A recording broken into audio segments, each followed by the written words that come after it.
Welcome back to A Clock in the Journal, where every second ticks closer to a hidden truth. Tonight, we return to the shadowed streets of London, a city where danger does not announce itself, and violence wears the mask of ordinary life.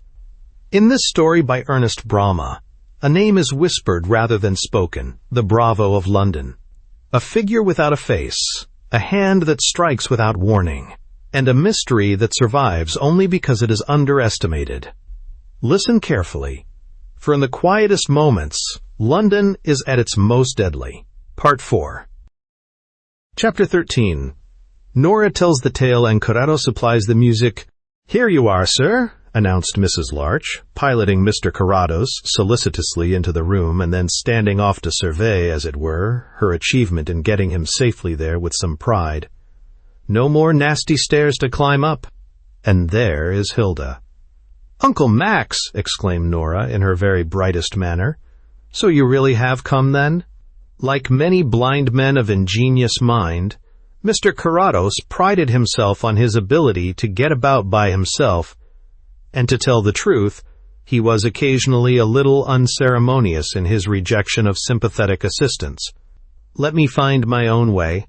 I'll manage to do it somehow," he would remark as he put these well-intentioned people aside.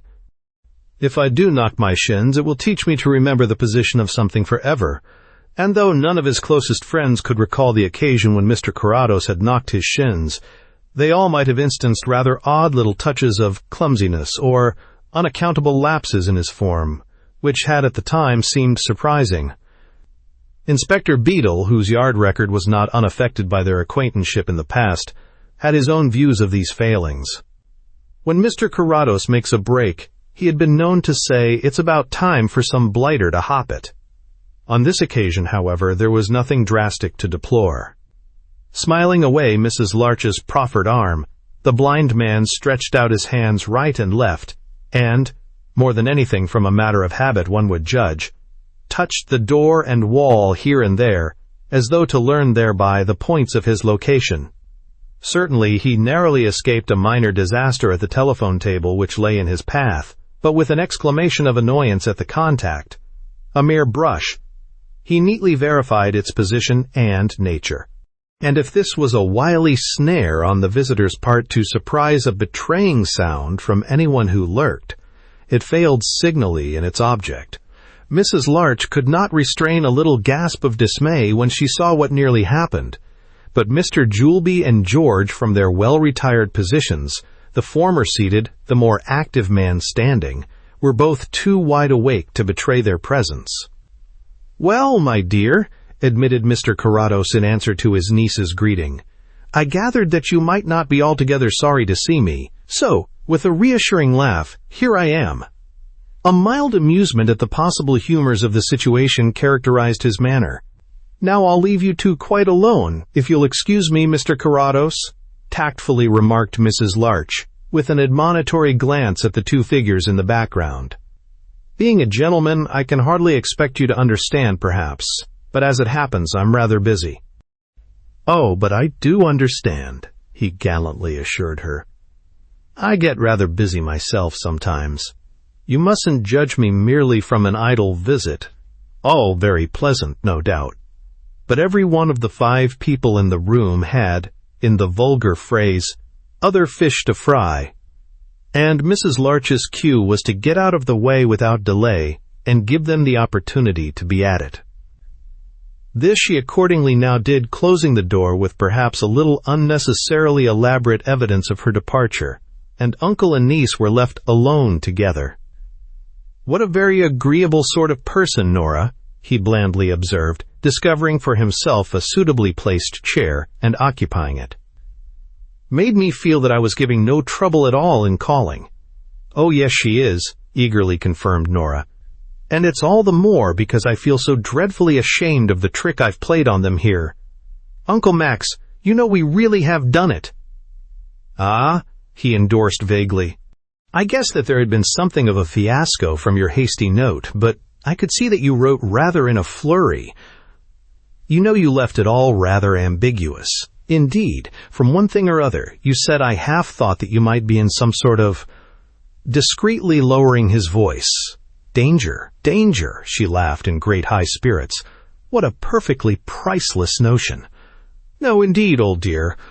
The only danger about here was the danger of making a great goose of myself. And so my first thoughts flew to you as the readiest means of getting me out of an awkward situation. Why, of course, he agreed. Always fall back on Uncle Max. If you remember, I particularly put you up to that whenever you get yourself in any mischief. And in the present case, I feel more or less responsible for... I have half an idea that it's partly my fault your being here. Now, as we are quite alone, suppose you tell me exactly how you are situated. Well, Uncle, it's really been a ghastly mistake from the very beginning. Of course, I can't pretend to say what may have been going on anywhere else, and certainly from one thing and another there seemed to be enough to make you suspicious. But these people at all events are as innocent of crime. It really makes me want to laugh as district visitors, and I feel that we ought to do anything we can to make up for perhaps getting them suspected. Yes, perhaps we ought, now that you've settled it, he admitted with just a shade of lingering reluctance. By the way, who are the people, Nora? Well, there's Mr. Juleby, of course. It's his house, I believe, and he is more or less an invalid. He has a shop, an antique shop, somewhere else in London, I understand. But I think he's retiring now, and that's why things are rather upset and haphazard yet, as he isn't really settled. Then there's Mrs. Larch, the housekeeper. You've seen her already. The agreeable lady? Yes. Oh, but they are all quite pleasant and agreeable people, really. All? There are others, then? I mean those who happen to call visitors. They're quite ordinary, respectable people, you know. I think that they mostly have to do with Mr. Juleby's business. I mean, his shop, of course. Not the sort of people who'd commit burglaries or plan elaborate forgeries. The very idea. One or two of them may be rather foreign-looking, perhaps.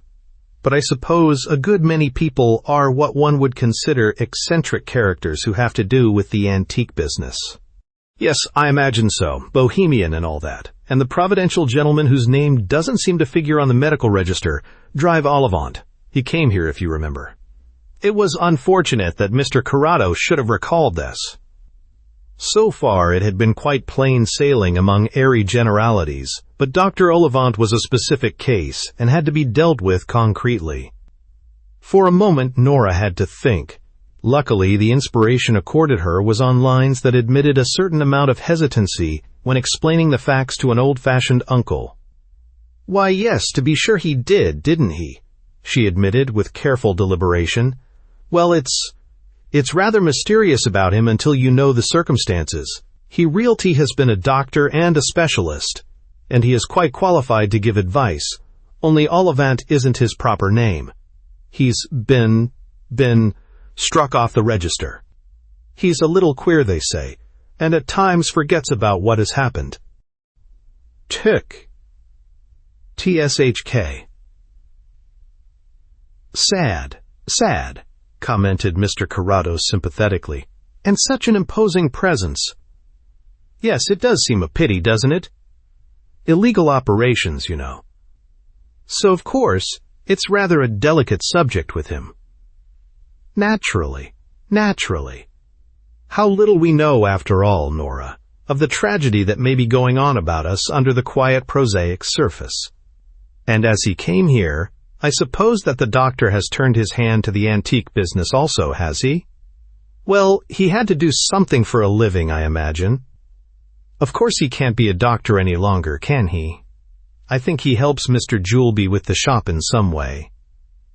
Operates on the damaged articles of virtue, doubtless. Well, Nora, you seem to have made pretty good use of your time here. Oh, I have. Of course no one suspected me of anything, and I have watched them and listened at keyholes and looked at everything that I wasn't supposed to see in the most shameless manner.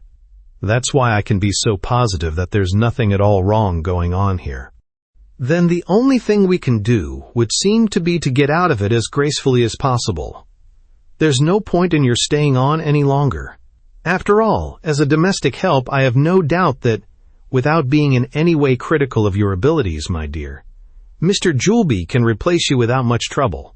Mr. Carrados smiled a good-humored tolerance of the imbroglio in which they had both landed, leaned back in his chair, and dropped a careless right into his coat pocket. "Look here, Nora," he suggested mischievously. "I have rather a bright idea. We shall cut pretty foolish figures when it comes to explaining, shan't we? What do you say to slipping quietly out and writing our apologies?" For perhaps a couple of seconds the girl's mind poised, while her slanting eyes took in at a flash the essentials of the situation. The unguarded door, so near, George Larch away across the room, and Julby, quite literally and negligibly, out of the running. So much had happened emotionally in the past short half-hour that, as the phrase goes, she scarcely knew which way up she was standing, and for the time at least, she had entirely lost touch with the vital crux of the situation. It remained for a rather uncanny happening to decide her. Apparently of its own accord, the door of the anteroom noiselessly fell open, and in the now well-lit space beyond her startled eyes, took in the tableau of Geoffrey in his attitude of hopeless terror with the two custodians who had charge standing above him. Almost at once the door was closed again, but the reminder had been sufficient. No, I really couldn't do that. Not as things are," she protested rather wildly. "Don't ask me to, Uncle Max, because, well, I shouldn't like you to think that I can't stay and face it.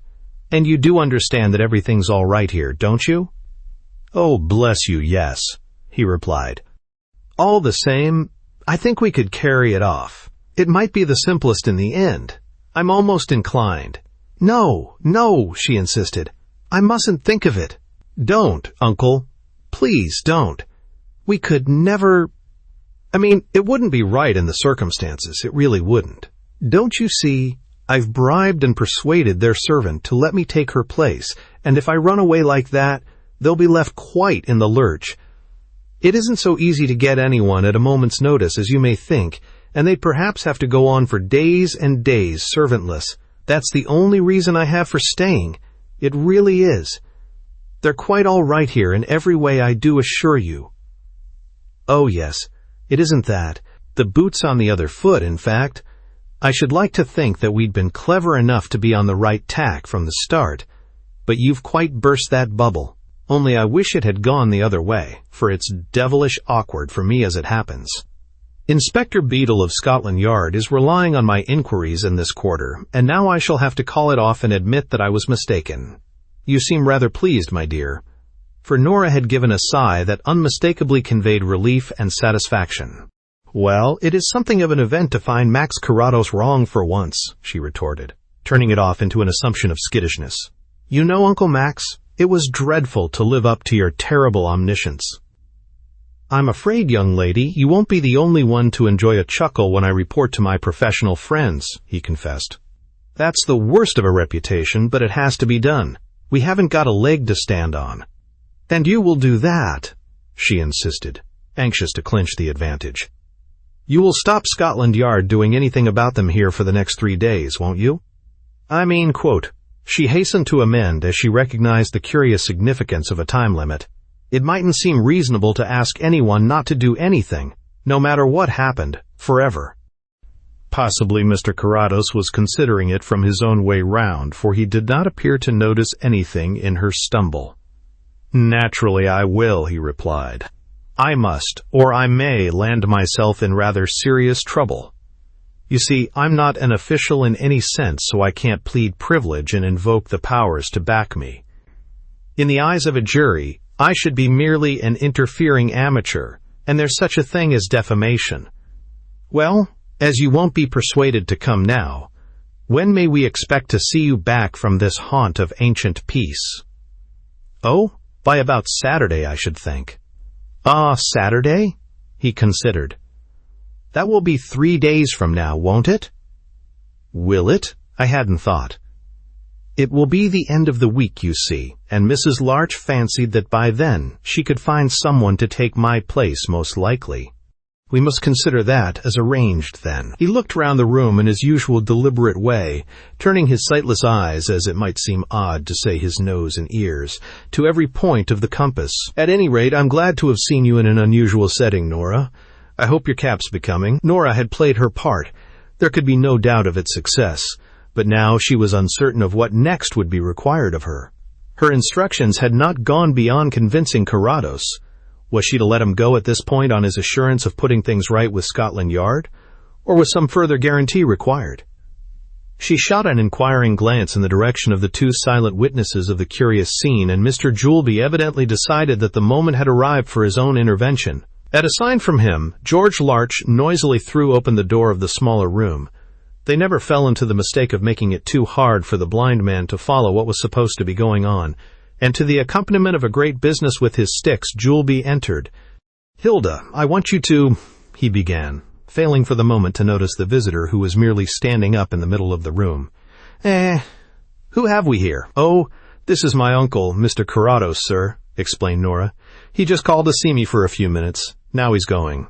Good evening, Mr. Carrados," said the master of the house, his manner, so far, distant without being actually hostile.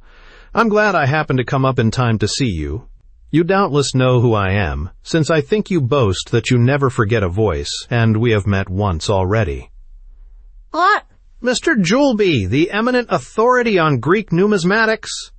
"To be sure we've met. Let me see. The more primitive methods of disposing of one's enemies by obscure venoms, wasn't it?" "Never mind that now," retorted Mr. Julby. "This isn't my shop. I am simply a private gentleman here. Let me tell you that I am not pleased with what has been going on, Mr. Carrados. It seems that you have been making unfounded charges against my character and reputation. People are talking. I see them look after me and whisper as I go along. I don't know what isn't being said about me. What slanders aren't being spread. My intention in coming here was to give up my business altogether and lead a quiet but useful life. I might have put up for something, the borough council or whatnot, in time. Now that's all done for thanks to you and a lot of money wasted." "Mr. Carrados sees that he has been mistaken in what he thought," ventured Nora, anxious to keep this to the front. "He is willing." "Then there's another thing," went on Mr. Julby, impervious to soothing. "This young person who got into my house on false pretenses. There's no doubt that you sent her here to spy on me. The connection is quite obvious. That's a serious matter, Mr. Carrados.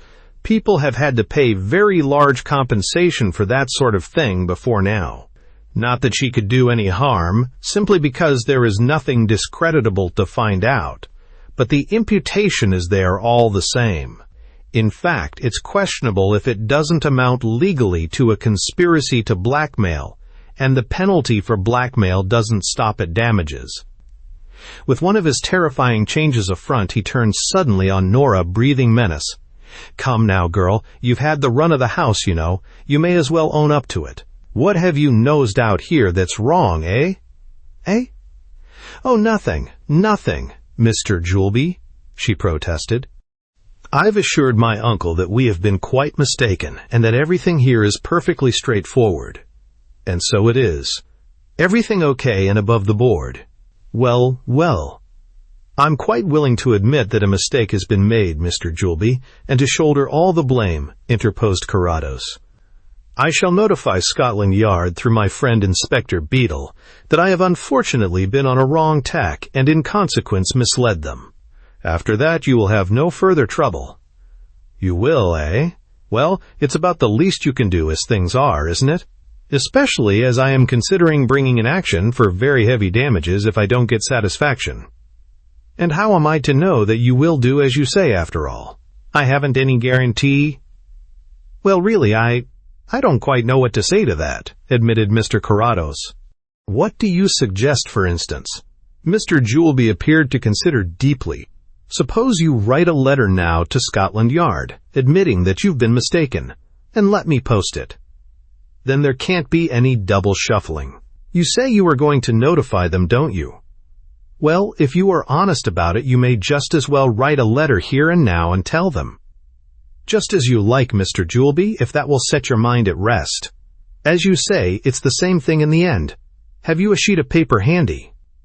"Ah," pounced Mr. Julby with an unpleasant spit of laughter. "I thought as much. So that was to be the way, was it?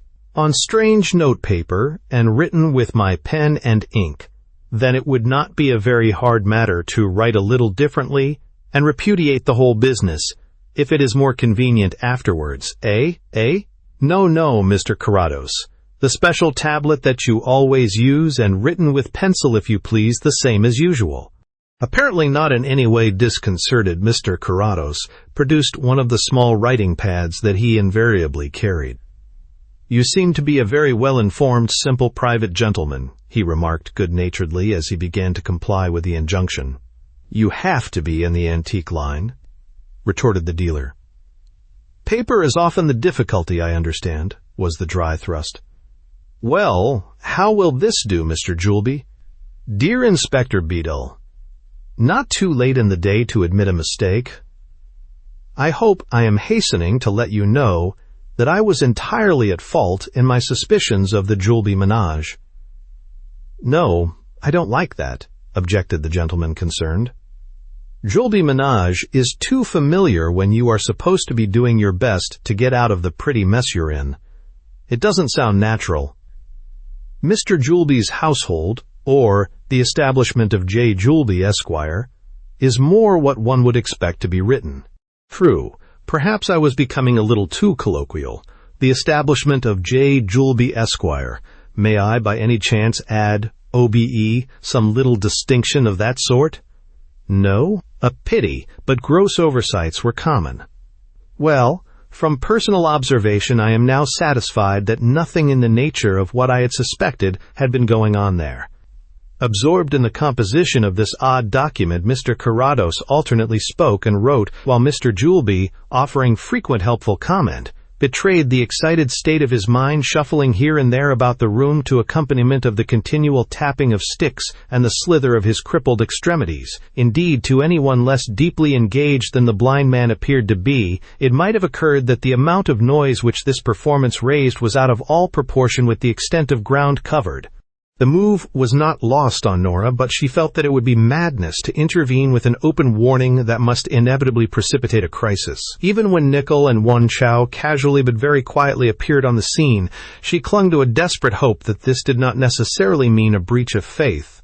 But as they began gradually to draw in significantly on each side of Mr. Carrados, it was no longer possible to doubt some crooked intention. "Uncle." In 3 swift steps, Nickel was by Nora's side. His attitude and action were an open challenge.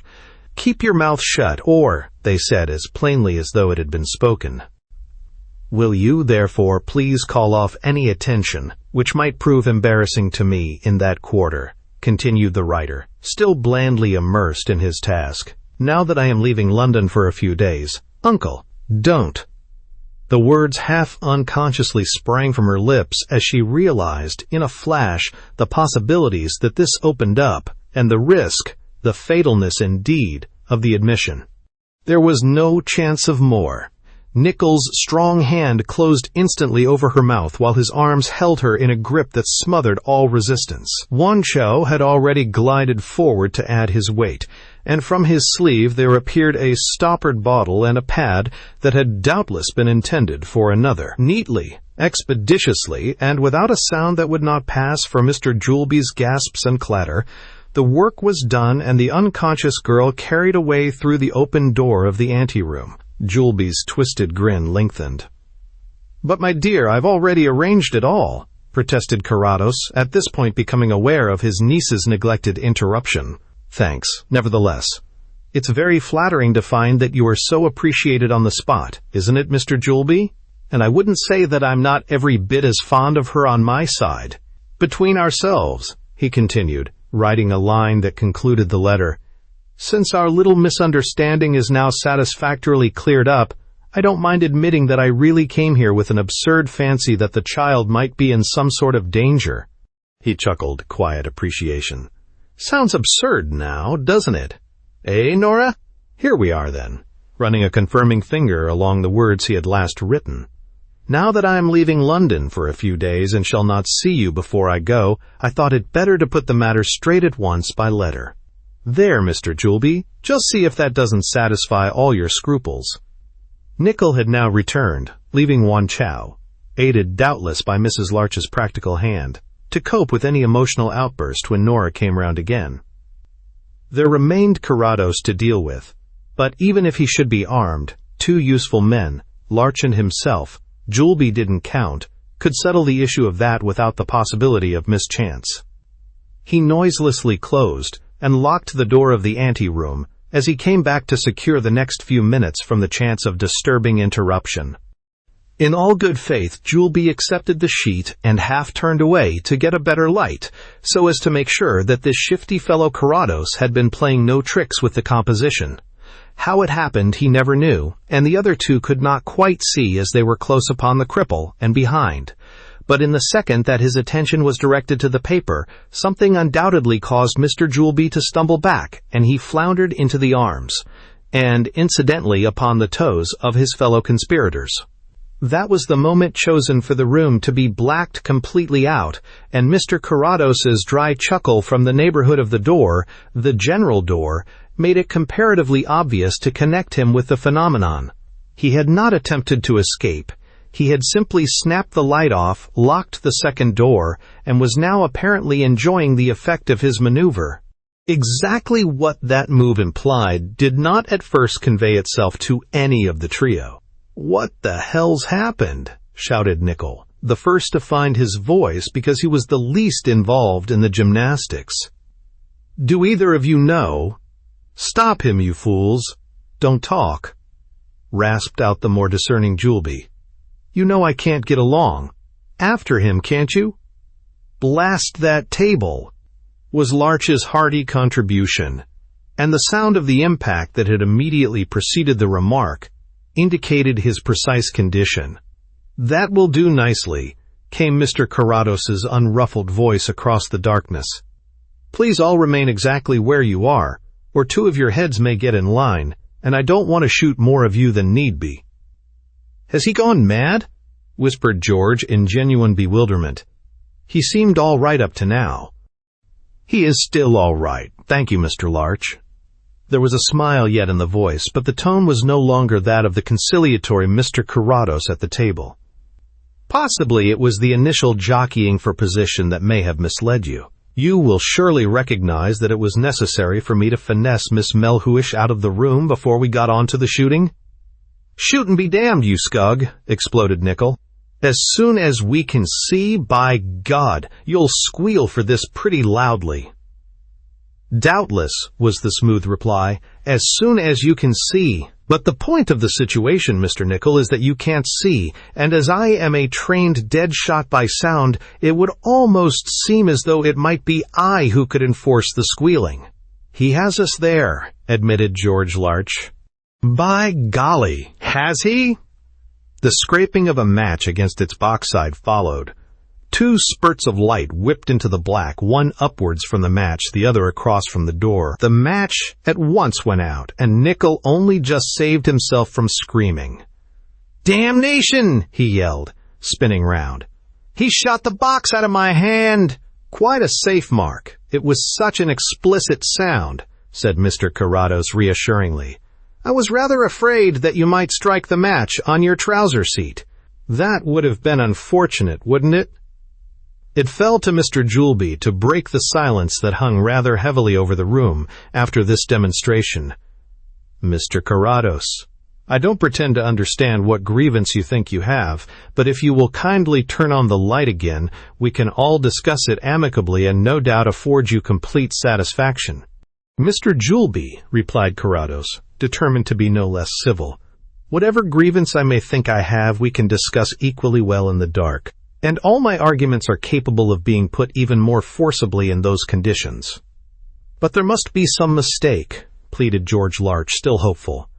"I think there really must, but it is yours.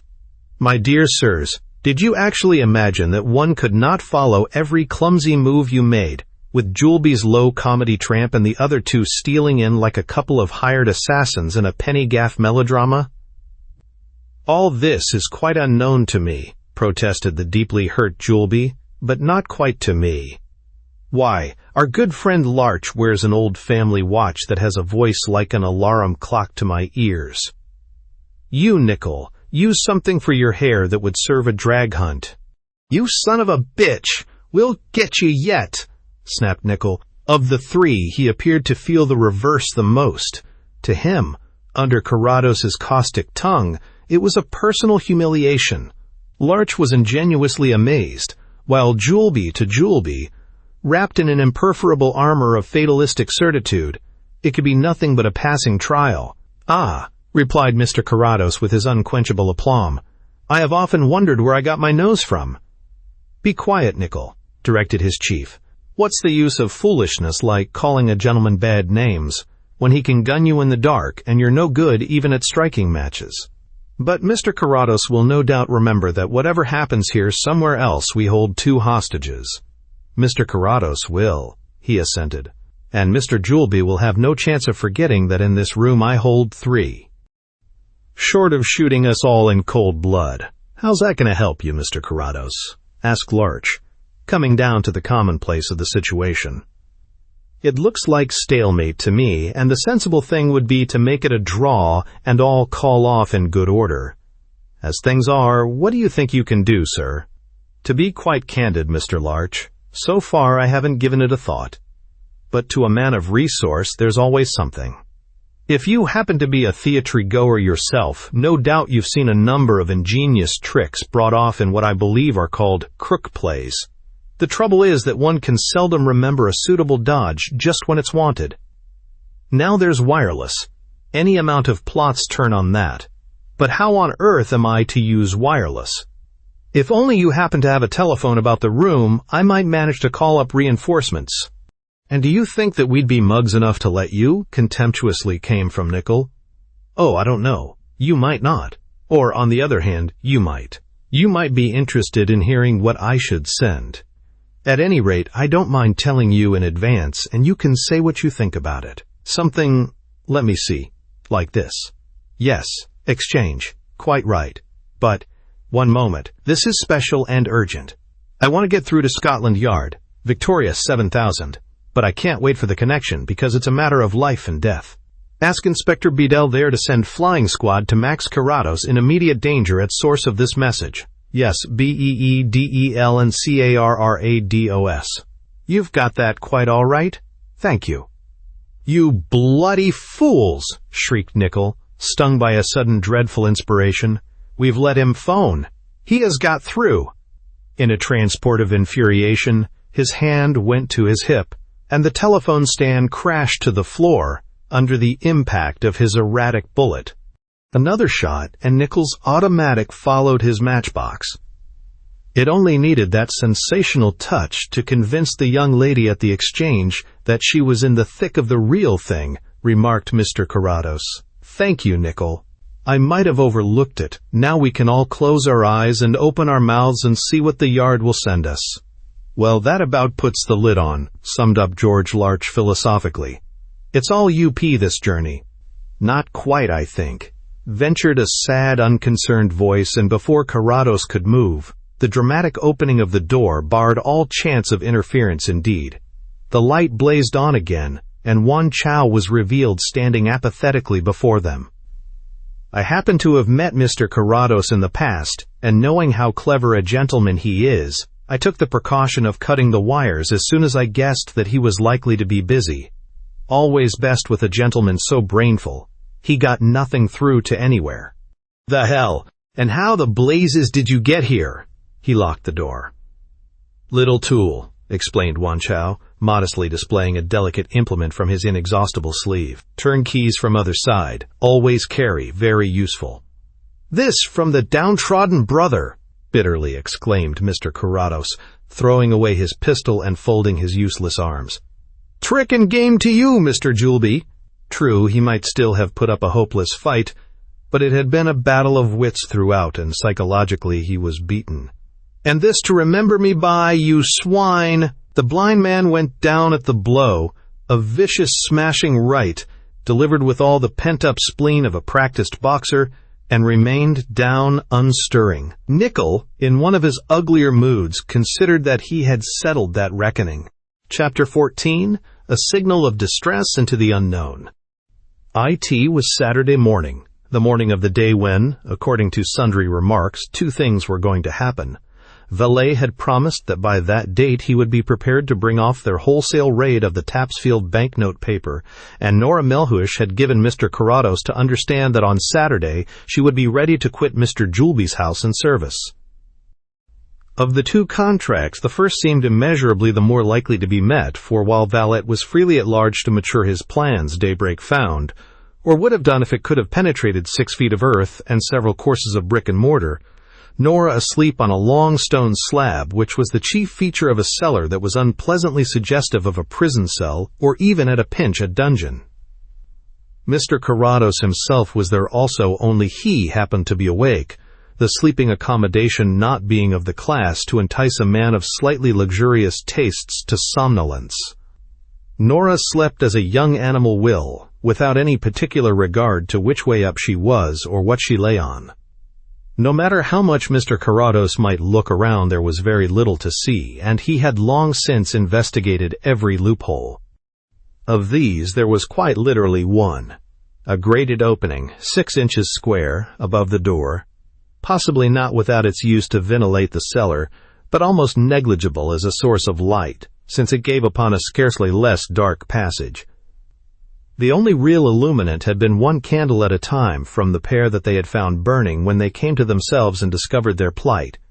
The last of them carefully hoarded by Nora, she alone being concerned, but this had long since burned down to its last flicker. The cellar itself was long and narrow, brick-built and whitewashed, stone-flagged, reasonably dry but intolerably fusty. Its smell was that of ancient lees, decaying mushrooms, bad earth, snails, and just a dash of drain to spice it. The low stone bench, running all the length, had doubtless in its palmy days stored casks of wines and beer. For the 100th time the blind man paced the meager limits of their cell, and for the 100th time he found that none of his senses brought the faintest ray of inspiration. The solid oak door, he fingered it again, was as though made to resist a ram, the walls built to withstand a siege, and every stone and brick in wall, bench, or floor was as immovable as the face of a rock. They built well in those days of leisure.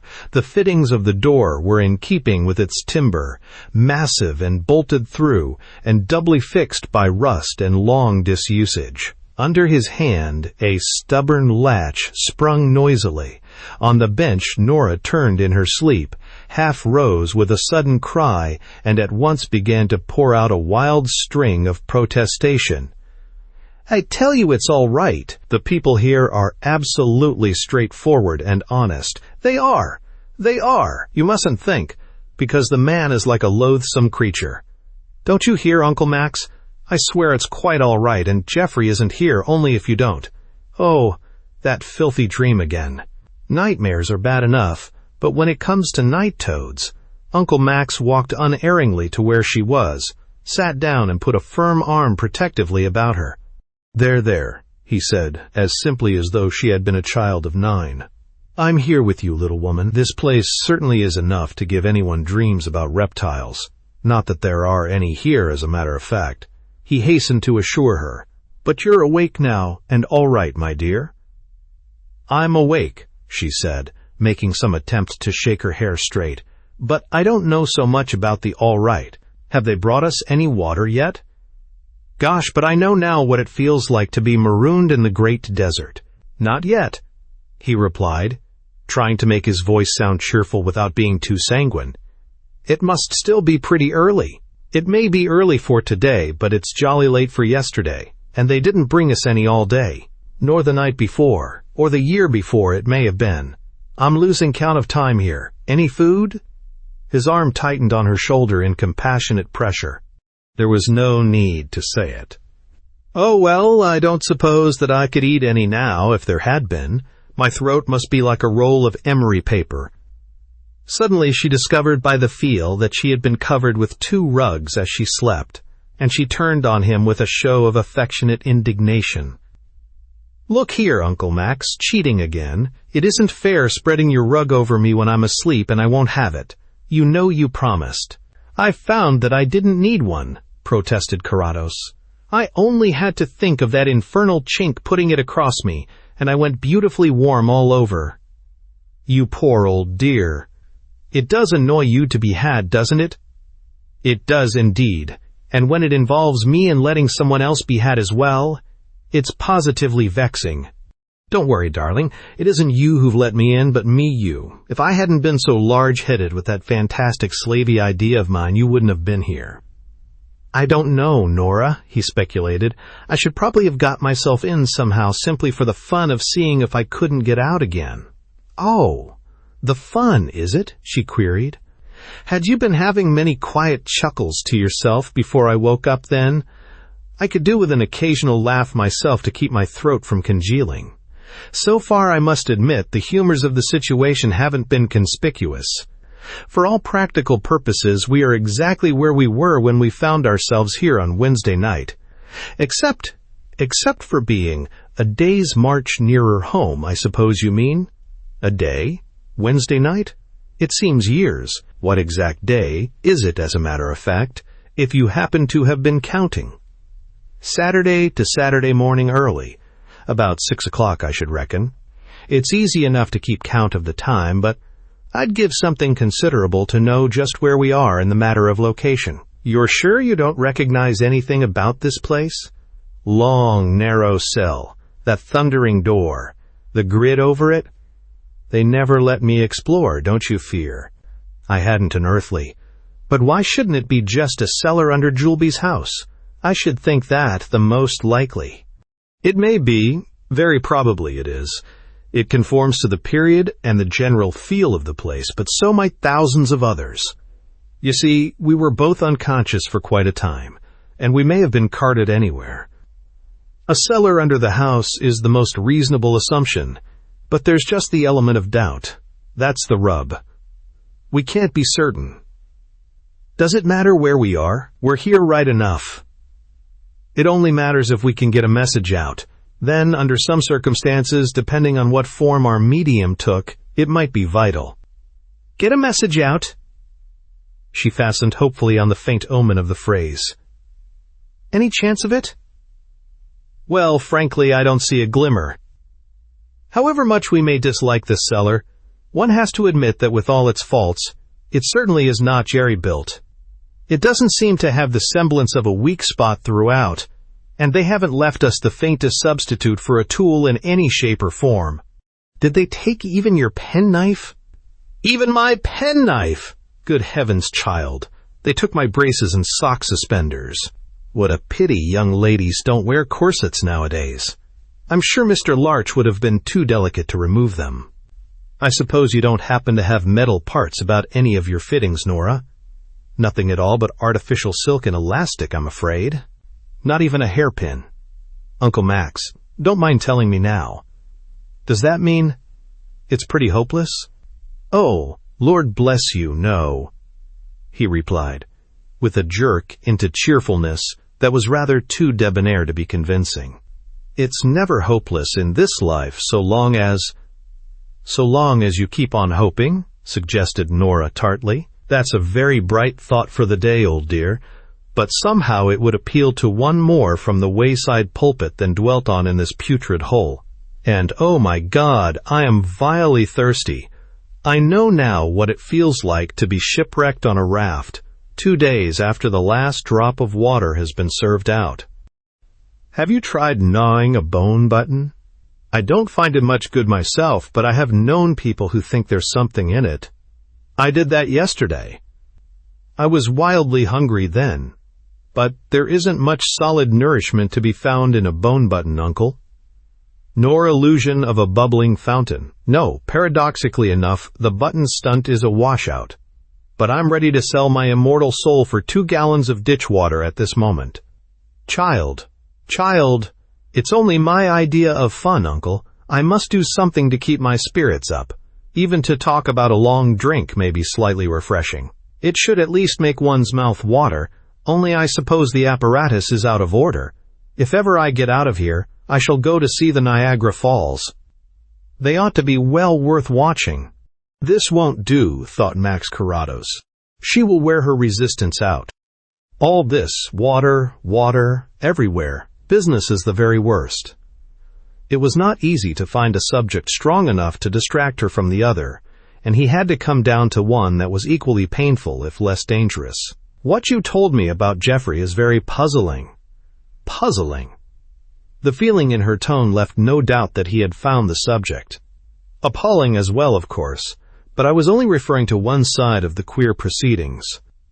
If you remember, I said that Jeffrey would no doubt be closely kept, but hardly ill-used. There seems no point in systematic terrorism, apart from sheer cruelty, which isn't common, and certainly wouldn't be business. It was pretty effective in getting me to do all they wanted. I can't imagine acting like that if it hadn't been for poor Jeffrey's pitiable begging. It was effective in getting you to do what they wanted, he considered. Yes, Nora, but they must have been at Jeffrey for days to reduce him to a state like that, and they could scarcely have foreseen what was going to develop until the Wednesday. That knocking, you said you thought it might be him. Have you heard it again lately? No, not since Thursday. It was 2 or 3 walls away. They may have moved him. Uncle Max, you don't think they've killed Jeffrey? I certainly do not, my dear. These people talk blood and thunder if it suits their book, but they have no earthly object in killing anyone, intentionally. Intentionally? But what is it, Uncle Max? You are keeping something back. You know more than you have told me. For a few moments Mr. Carrados did not reply. Then he ceased the rather aimless pacing of their prison that he had taken up again, and sat down on the bench beside her. Listen quietly, my dear, he said, taking her hand, and be the brave girl that I've always known you. I don't feel awfully heroic at the moment, she confessed, but I am captain of the Tapsfield Guides, aren't I? I must live up to that. What is it? I said nothing about it yesterday, Nora, because it might have been premature. But I think the time has come. Since Thursday afternoon, this place has been deserted. We are alone here. Alone? Except for Tilehurst possibly, though even he has given no sign. But the others who were in the place, wherever it is, and were moving freely about up to Thursday afternoon, have gone. There isn't a step, there isn't a movement above us. But why should they? What are you driving at? Who can say why? Anything may have happened. With the exception of Juleby himself, and he's playing a desperate game, they are all birds of passage and must be prepared to fly at a moment's notice. Some of them may even have been arrested, but gone they have.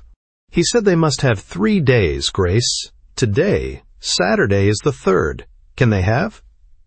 Secured the stuff and cleared? That is quite possible. Then they would have no further interest in keeping us shut up here? No further interest, but what? There may have been some misunderstanding among them. We, safely out of the way, are the least pressing factors in their plans. Someone who was to have released us when the rest were clear may have, anything. But the fact remains, for more than a day and 2 nights no one has come near. We are abandoned, perhaps among a wild scramble to get away, forgotten. Then if there's no one about, they can't stop us trying to get out. My child, he reminded her pityingly, look at that door, those walls. Do you imagine that I haven't thought of escape every moment of the day and night almost? But they haven't left us a scrap of metal, not even a lump of stone, nothing but our teeth and nails. Not in a year could we break out of here. Then shout, scream, anything to call attention. People must be passing somewhere near. They're bound to hear us in time. He shook his head, sadly. If there had been a footfall within reach of our shouts, Nora, you may be sure that my ears wouldn't have missed it. But we are muffled in the depths of the earth here, perhaps far from a road, not even on an outside wall. 5 minutes of shouting and our poor dry throats would crack, and madness begin to stare us in the face. No. But what is to become of us? She entreated wildly. What are we to do? Wait, he replied, trying by his own calmness to stem her rising agitation.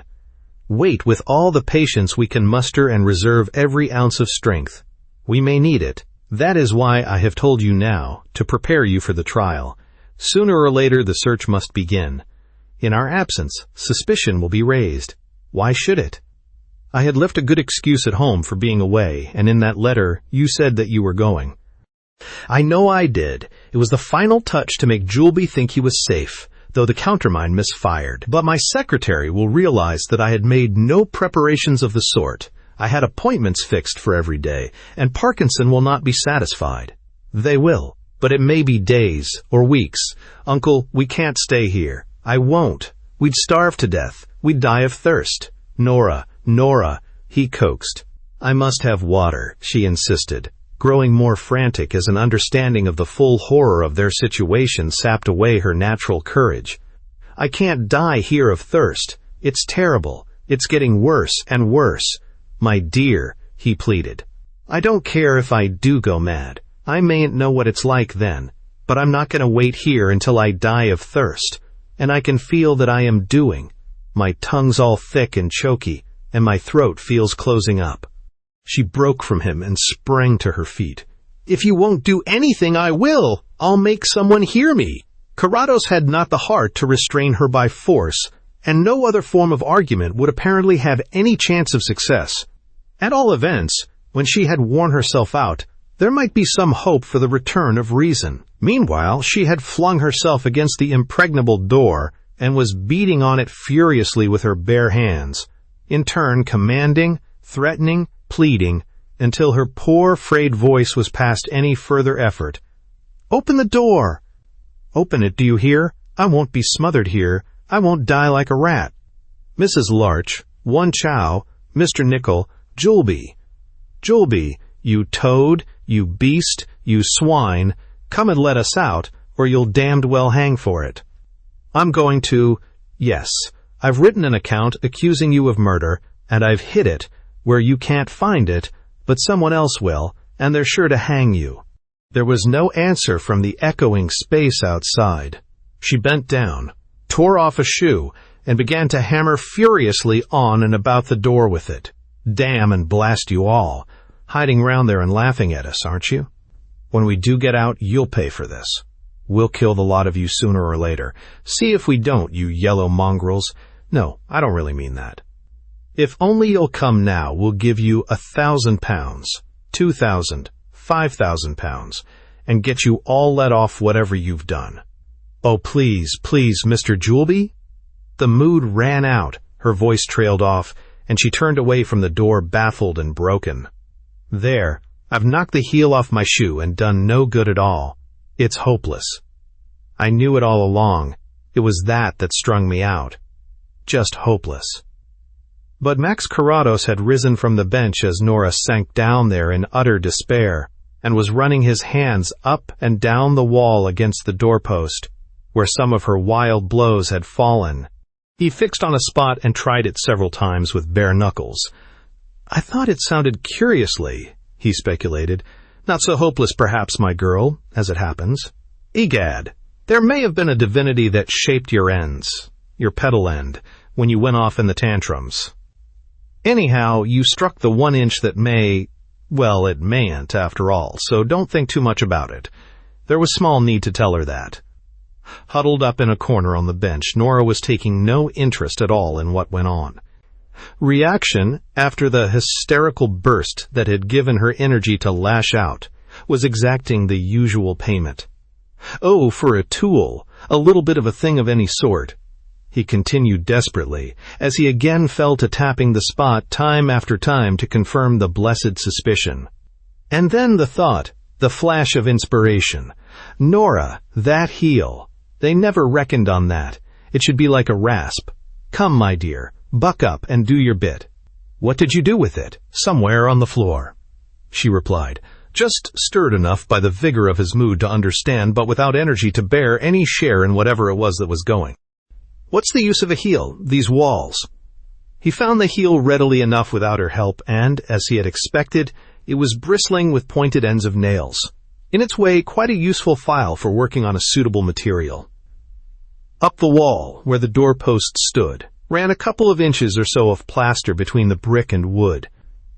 It was on this strip that Carrados now worked with patient skill, filing, crumbling, wrenching, and tapping it out bit by bit until he had a sufficient space of the fabric underneath exposed to identify it.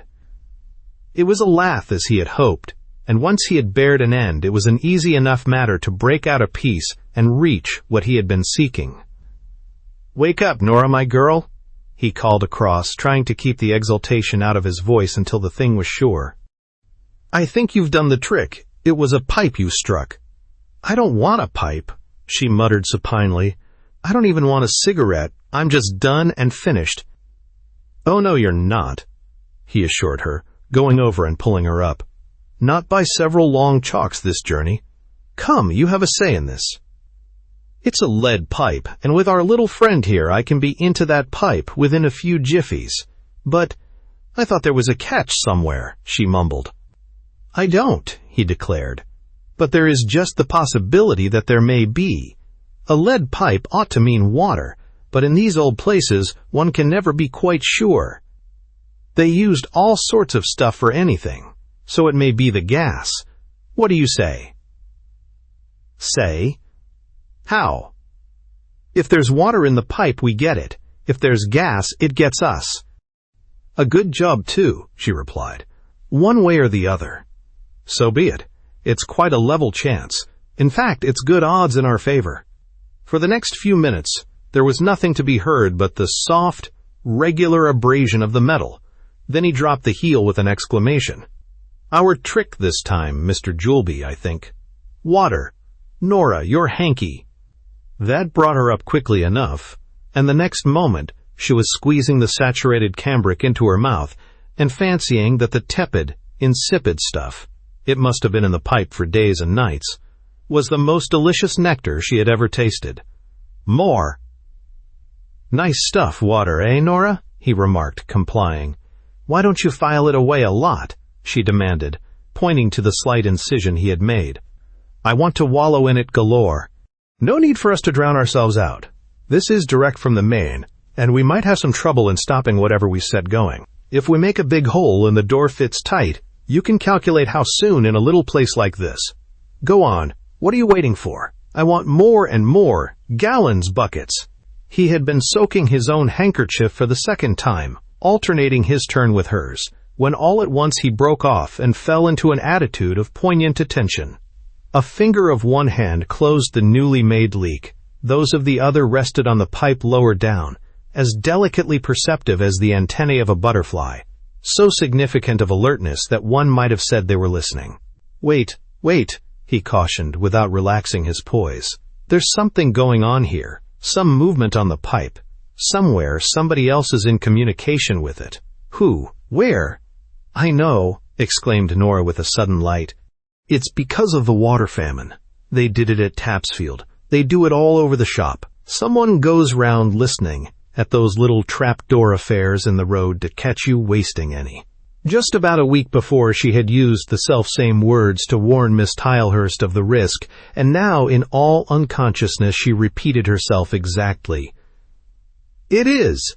It cannot be anything else. Direct from the main at this hour. My God, Nora, listening. Think, child. I can get him. Can he get me? Can he understand? Do you see? Our message. Hope, hope, just a tiny flickering light. Someone somewhere listening." He was not wasting the precious seconds now. Almost at Nora's first words, he had searched for and found the heel, and as he spoke, he tapped the pipe sharply with the butt of it in a never-varying sequence. Short, short, short.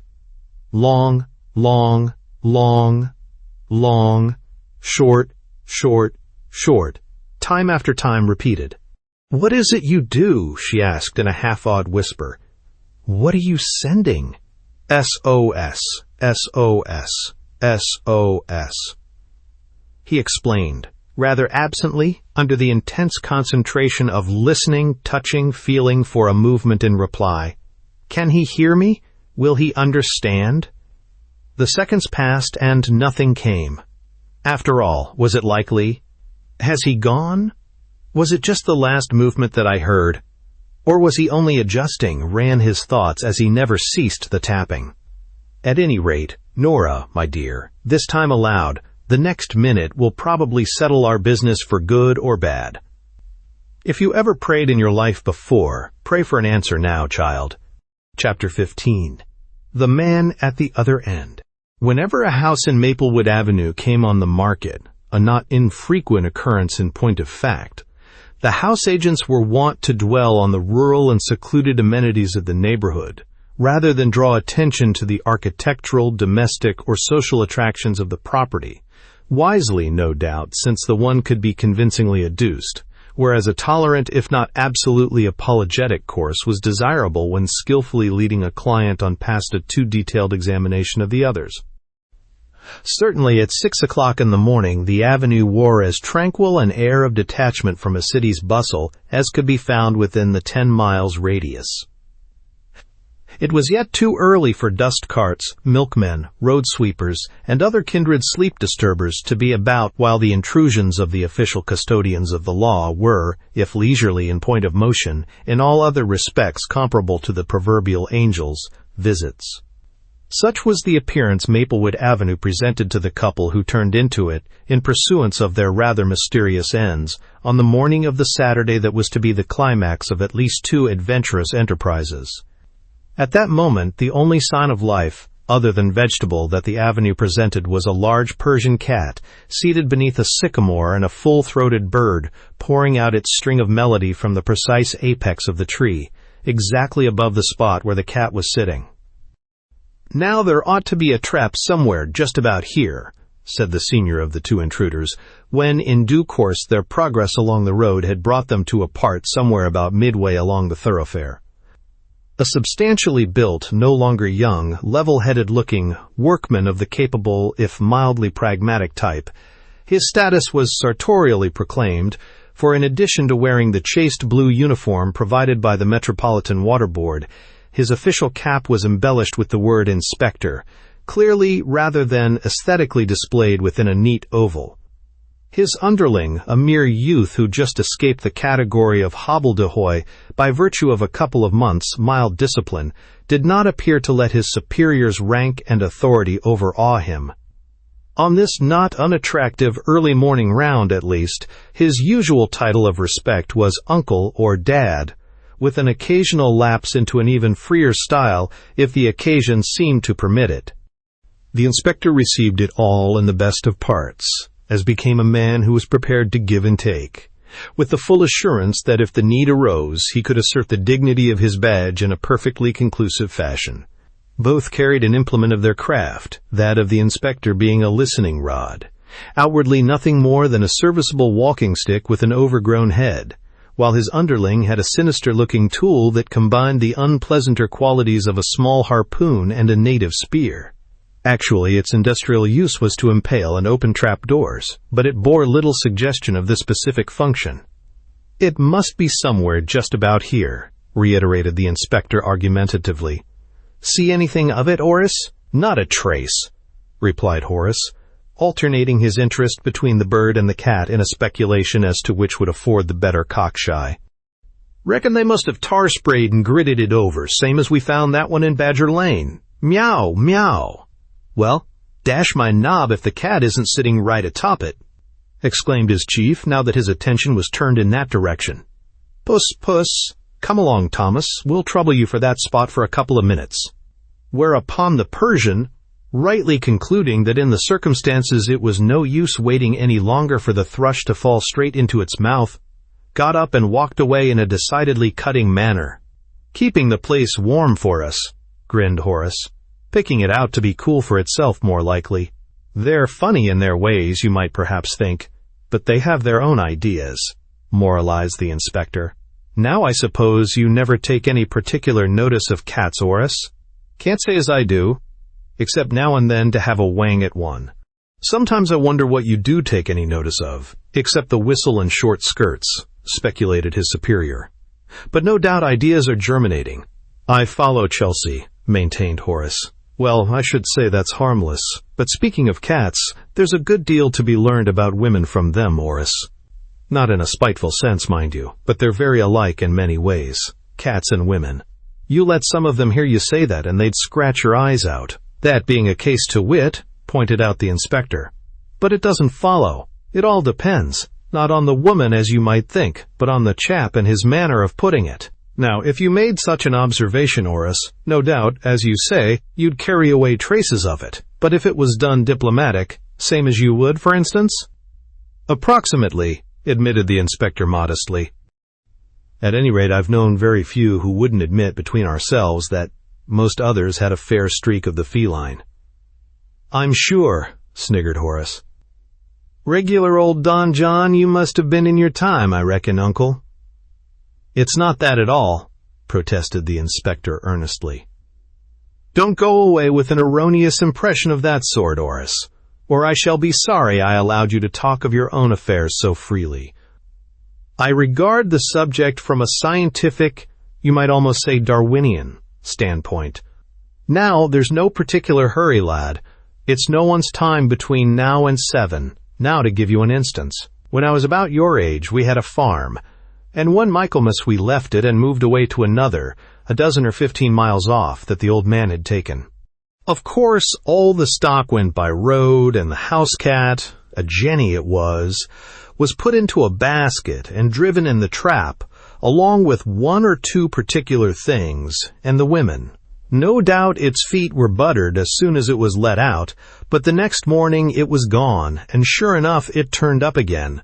We heard this afterwards from a neighbor who was there, at the old place, pretty nearly dead beat, but evidently come back with the intention of staying.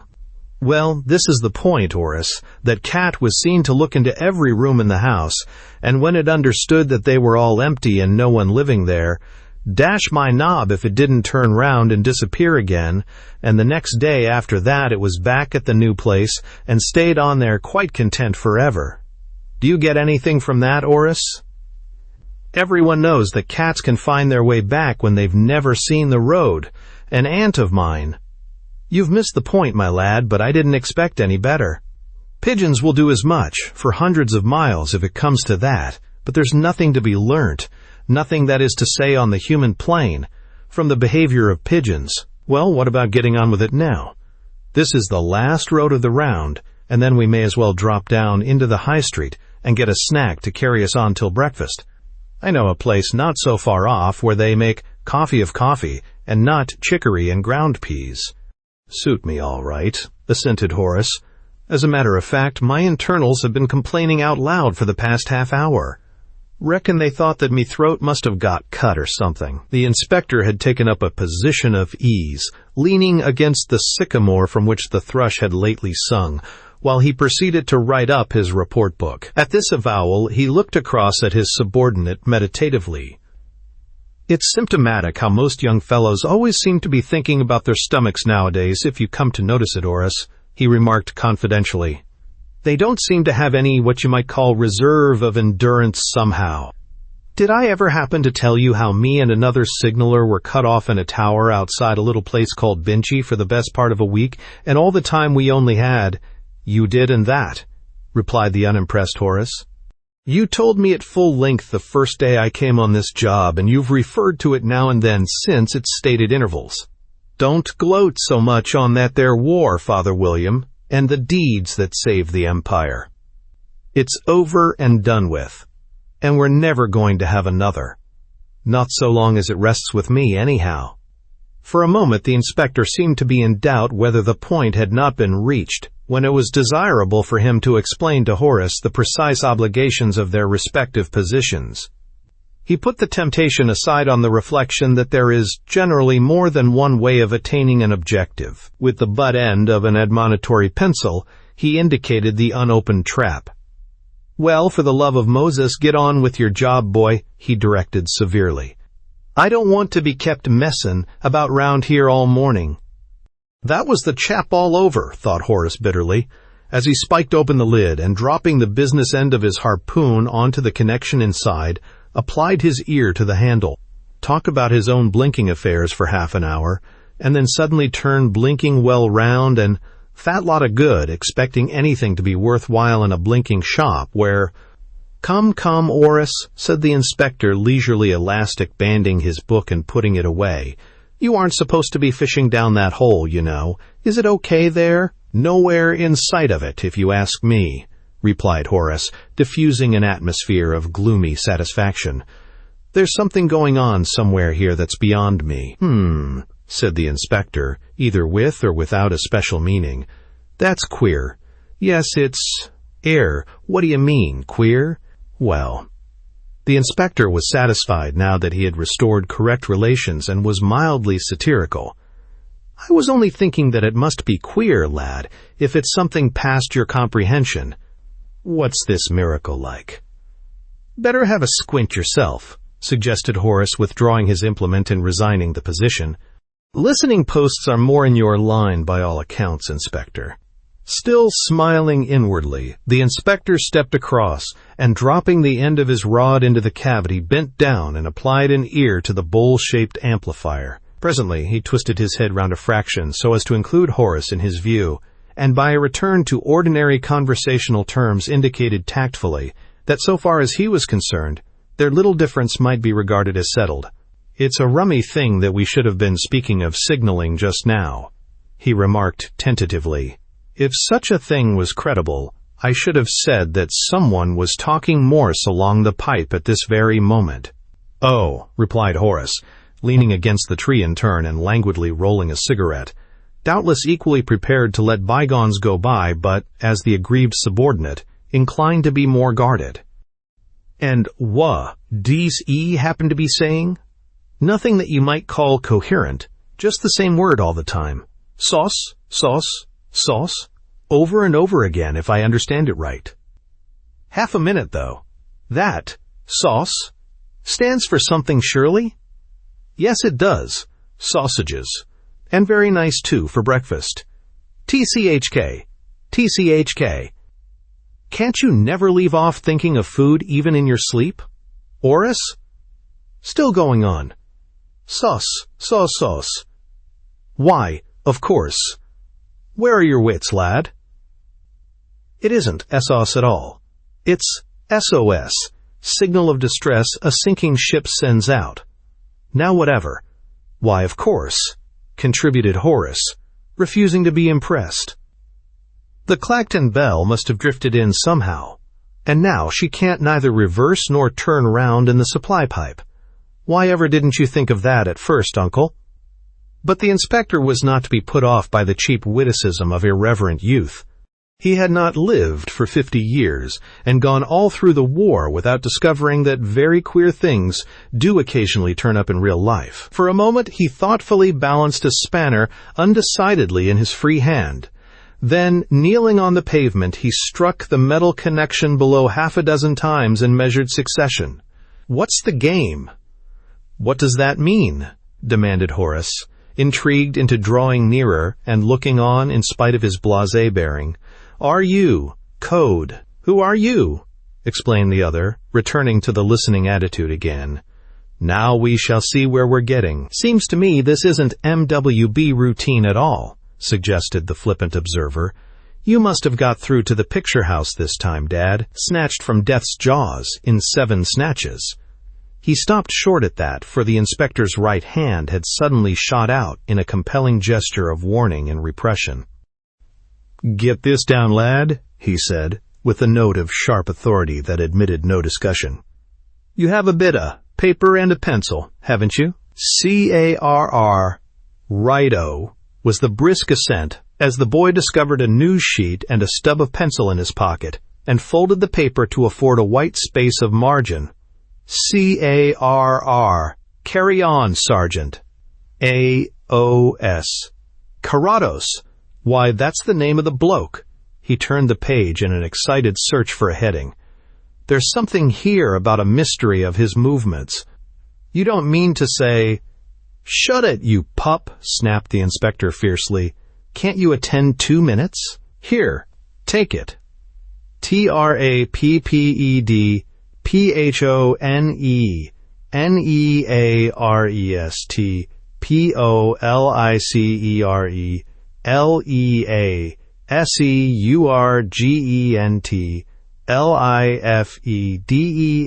LIFEDEATH. My God, murmured Horace, experiencing a mental display of colored lights. That's the stuff too. AMENLAYRGINGLEAKYWARD.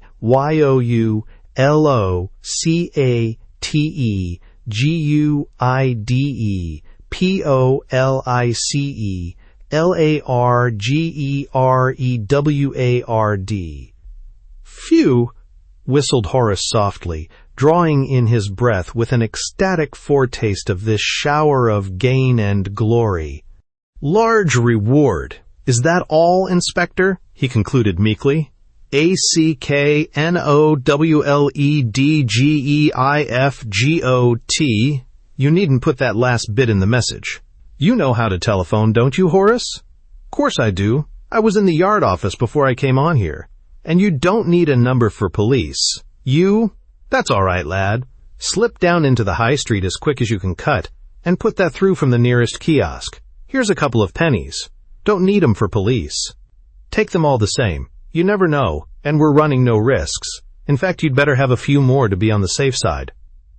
Keep your mouth shut no matter who you meet, and for the love of Moses, don't stop to get your breakfast on the way. There's a good lad.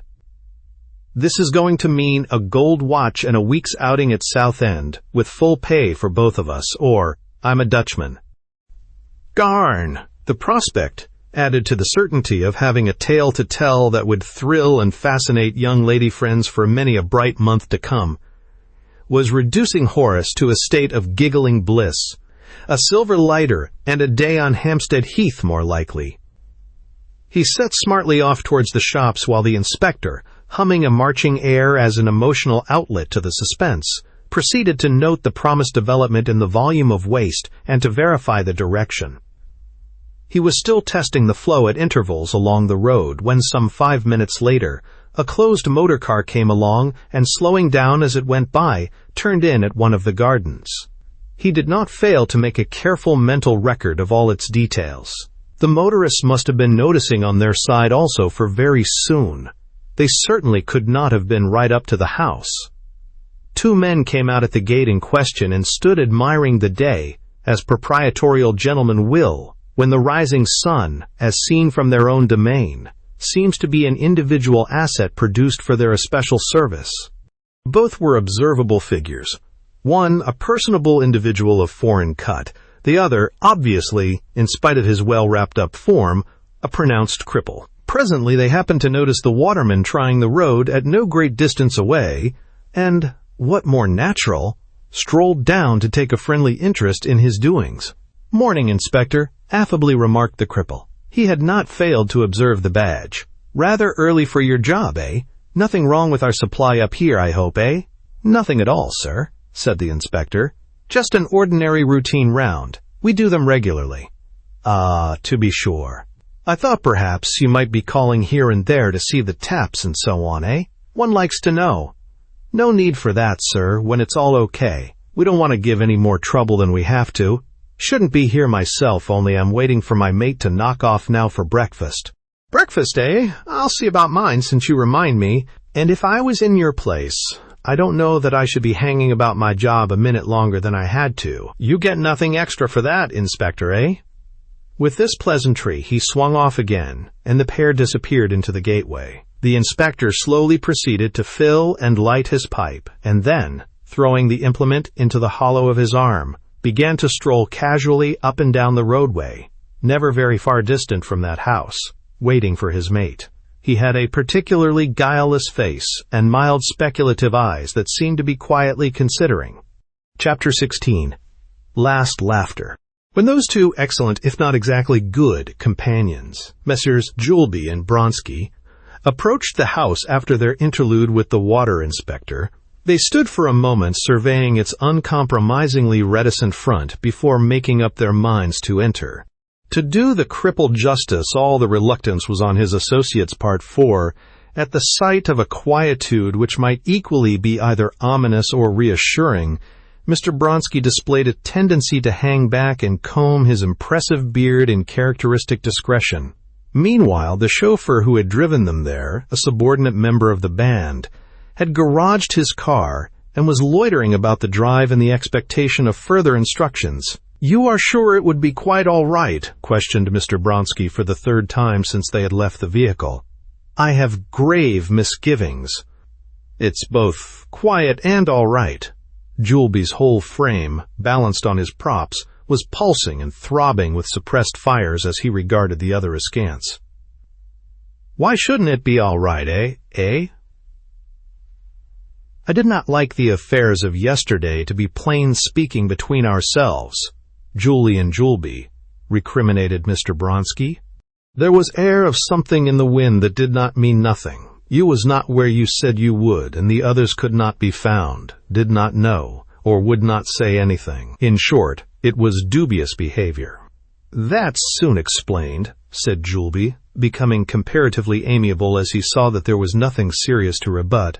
"Only I'm sorry that you should have been put out by it, Bronski. As a matter of fact, I had to go off at a moment's notice to arrange our connection at the coast. Fellow owning the bungalow wanted to crawfish. I left a message with Jake, and I hear that one of his brats was run over, and so he forgot everything. But however the others? Same as with you. They found out that I had gone somewhere, couldn't get in touch, and that put the wind up, and they began to imagine everything. The consequence was that you didn't find them either. That's all right, Bronski. These little hitches are bound to crop up, but a couple of hours more will see everything brought in, and us well on our way with it."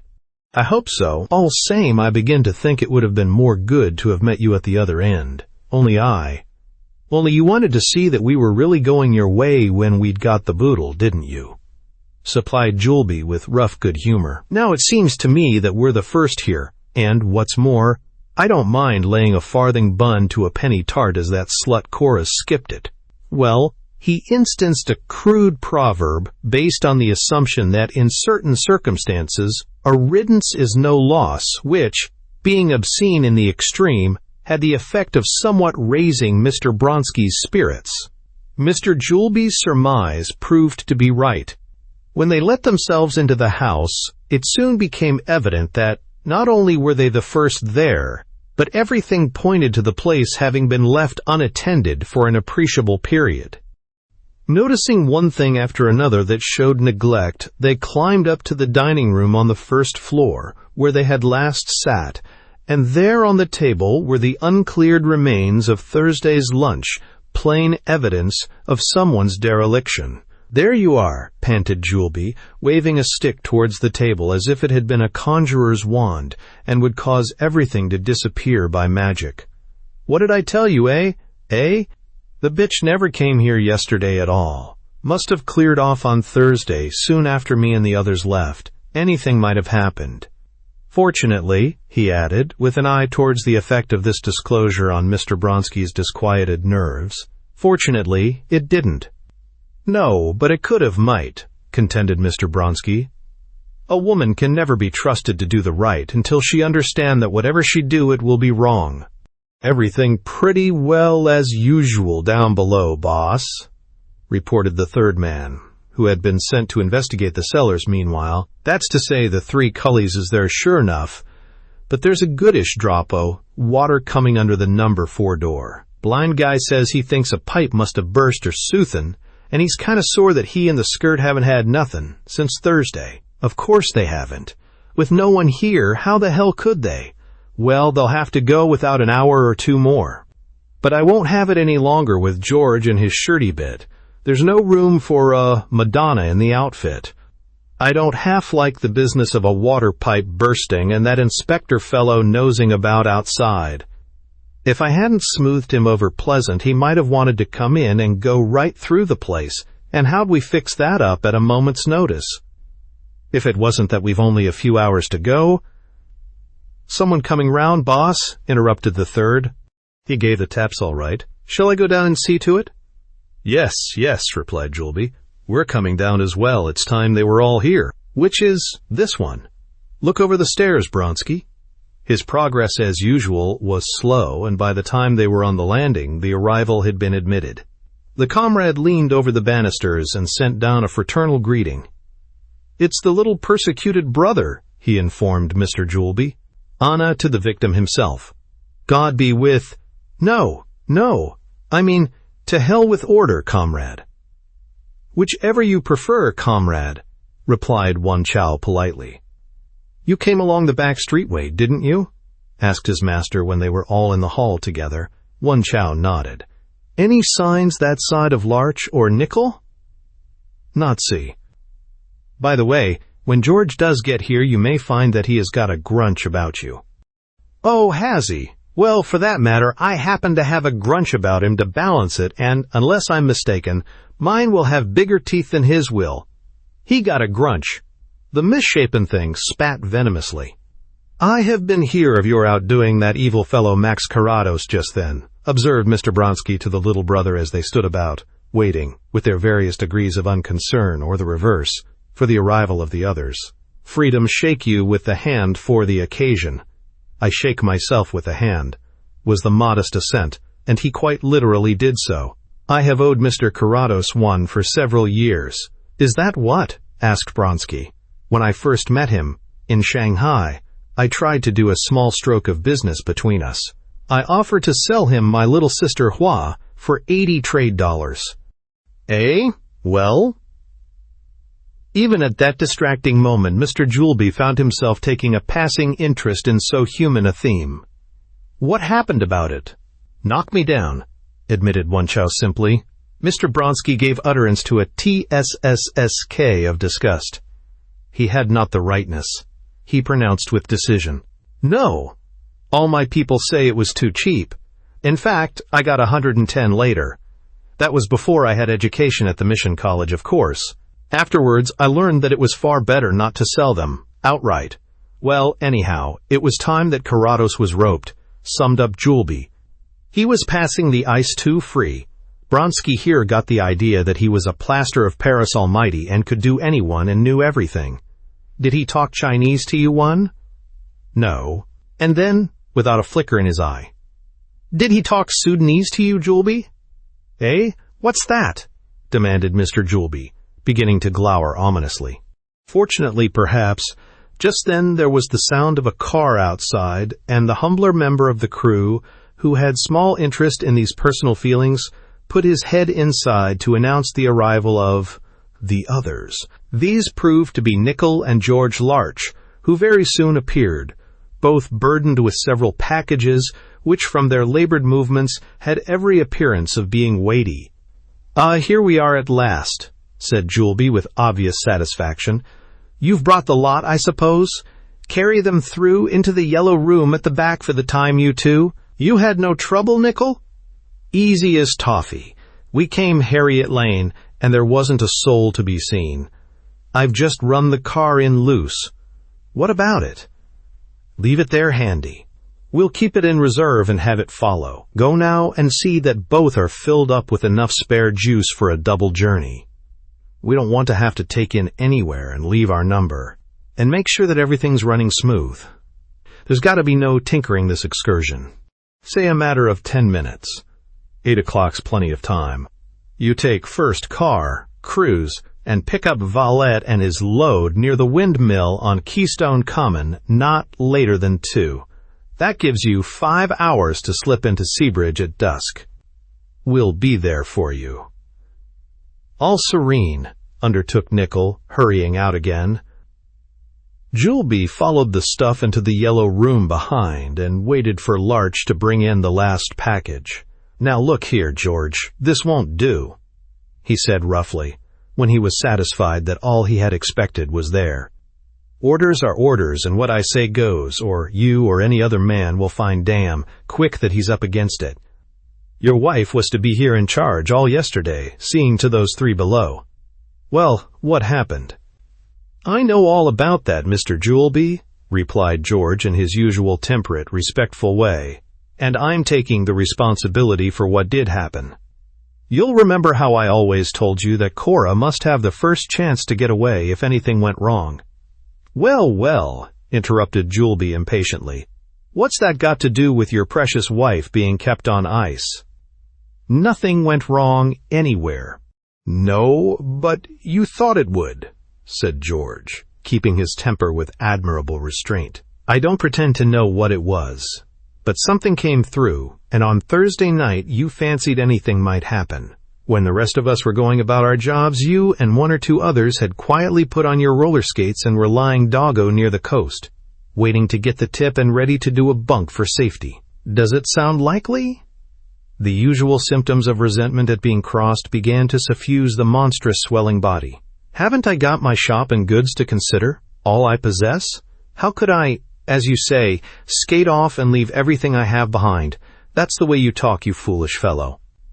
You sold your shop and stock a week ago, Mr. Juleby, steadily replied George.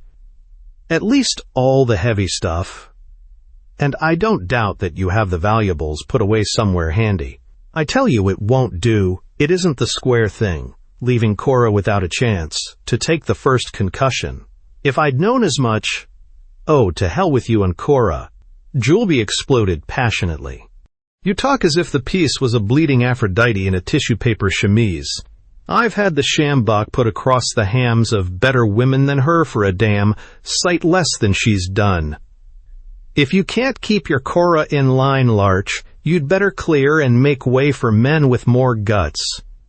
Oh, so it's that, is it? Speculated George, regarding his employer gravely. I thought you were beating up for a split as soon as I'd finished your job, Mr. Juleby. Well, I'm quite ready to go. In fact, after what you've just said, you couldn't possibly keep me. I've paid you up for all. You have, at your price, and I hope it'll be the last money I shall ever earn in that way. He started to leave the room quietly enough, but as he reached the door, a sudden impulse brought him in a couple of strides to Juleby's side, and for a moment his placid eyes blazed as he stood with a fist drawn back and the cripple shrinking before it. No, you are quite safe after all, he said, turning away and dropping his hand. Things like you burst if a man treads on you. Without a word to any there, he marched from the house with head erect and, as it happened, left the grounds by the back gate, so that, all unknowingly, he passed out of the lane at the exact moment when a high-speed car, unusually well manned, whirled into it at the other end. Julian Juleby, said a disapproving voice, and sheering round, always an awkward move, Juleby saw that Mr. Bronsky had looked in by another door and been a witness of the last stage of the quarrel. Julian Juleby, when will you learn to snaffle your violent emotion? Eh? Oh, nonsense. That was all bunco, he replied, developing his malicious grin. I put that across to work George up. Now he's clear out of it, and a good job, too, between us. Yes, but is it safe? Of course it's safe, or do you think I'd have done it? He's made the plates, hasn't he? He's done the actual work, and if he tried to cross us now, we could frame it for him to get the heaviest sentence. George knows that all right. Besides, he has his perishing Cora to think of. His sort never gets you shopped, and in the end, they always go quietly. Now, don't you see? He's out of any shares. All in good time, I shall work nickel and valet out too. It's the sensible thing to do when it comes to cutting up big money. You have right, I believe. Yes, it's tamgod smart. I had not thought of that, admitted Mr. Bronsky, shedding warm approval.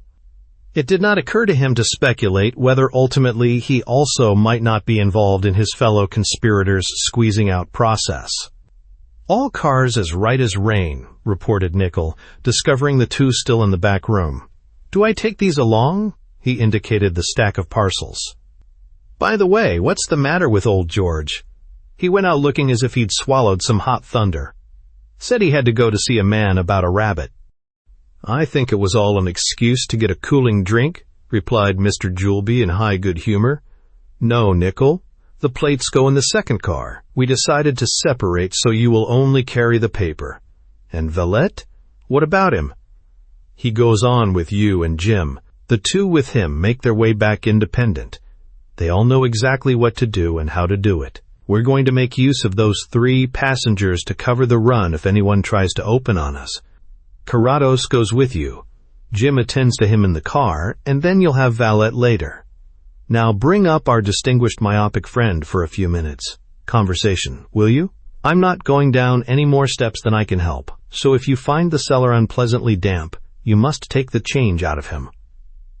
You bet I will, undertook Nickel forcibly. My infernal thumb pains yet like the very devil.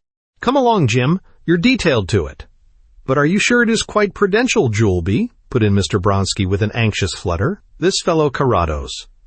Oh, he's all over and washed out. These conjuring tricks don't come off more than once. It isn't that he's specially clever in the light. Only our lot are so damned helpless in the dark. Besides, he hasn't so much as a toothpick on him now. But this, taking him along when he could be locked up here?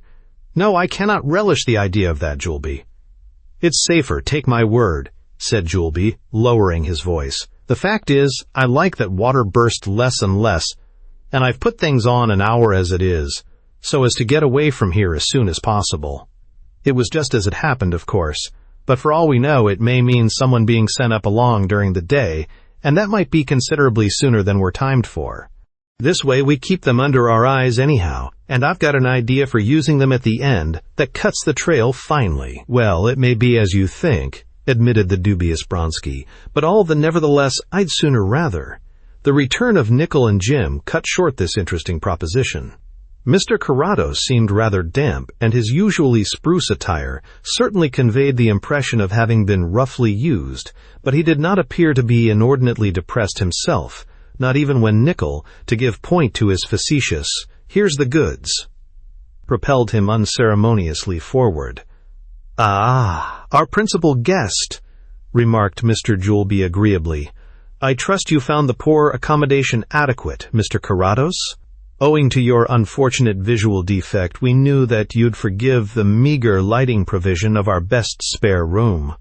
In other matters, well, as I dare say you've learned by now, we are rather rough and ready. Yes," supplemented Nickel threateningly, "infernally rough and ready for anything. Scarcely less ready than my companion and myself are for breakfast," ventured Carrados. "Ideas of hospitality may vary, Mr. Juleby, but I can't call to mind any civilized tribe where guests, since you call us that, are denied food and drink for 40 hours. That's been a mistake. I apologize, professed Mr. Juleby, with the air of making amends very handsomely. It was entirely without my knowledge. For say what you will when you are free again, Mr. Carrados. None of you have been handled any rougher or used any worse than you brought on yourself, or the necessity of keeping you safe required. Indeed, I wonder if you expect Geoffrey Tilehurst to subscribe to that," he challenged. Tilehurst. Eyes glanced from him to meet each other, and a knowing smile went round. The blind man intercepted the atmosphere, and it gave him a moment's pause, but he was too alertly concerned in other signs just then to turn aside, for what mattered very little.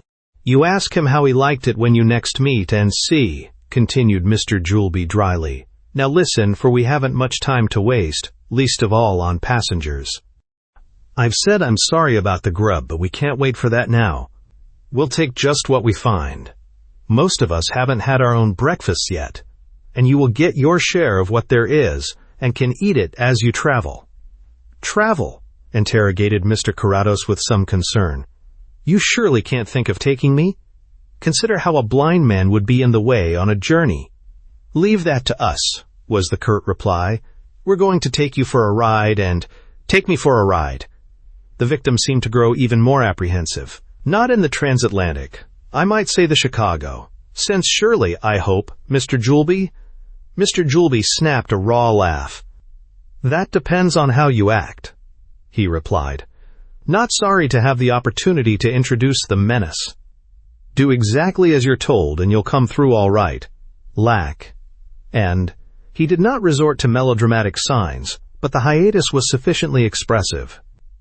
"You certainly hold all the cards this hand," admitted the blind man.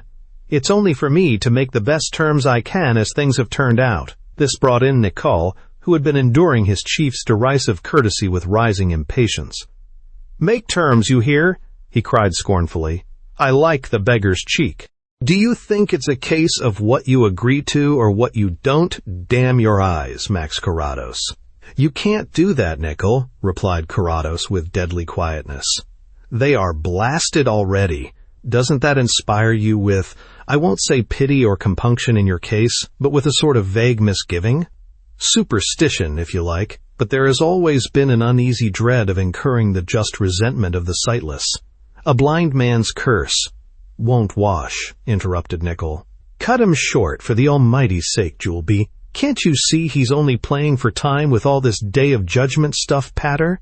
Rather an ominous phrase in your position, Nickel. Playing for time. Suppose I get it for you." "This time, I do not grasp quite what it imply," put in Mr. Bronsky intelligently. "It is just an idiom, Mr. Bronsky," explained Carrados, becoming quietly amused in rather an inexplicable way considering his situation. "I almost think that you look like finding out what it means also." "That's enough," announced Juleby with decision. "You've put up all the bluff you know, Carrados, and we've got you dog-beaten. Now listen to what you've got to do.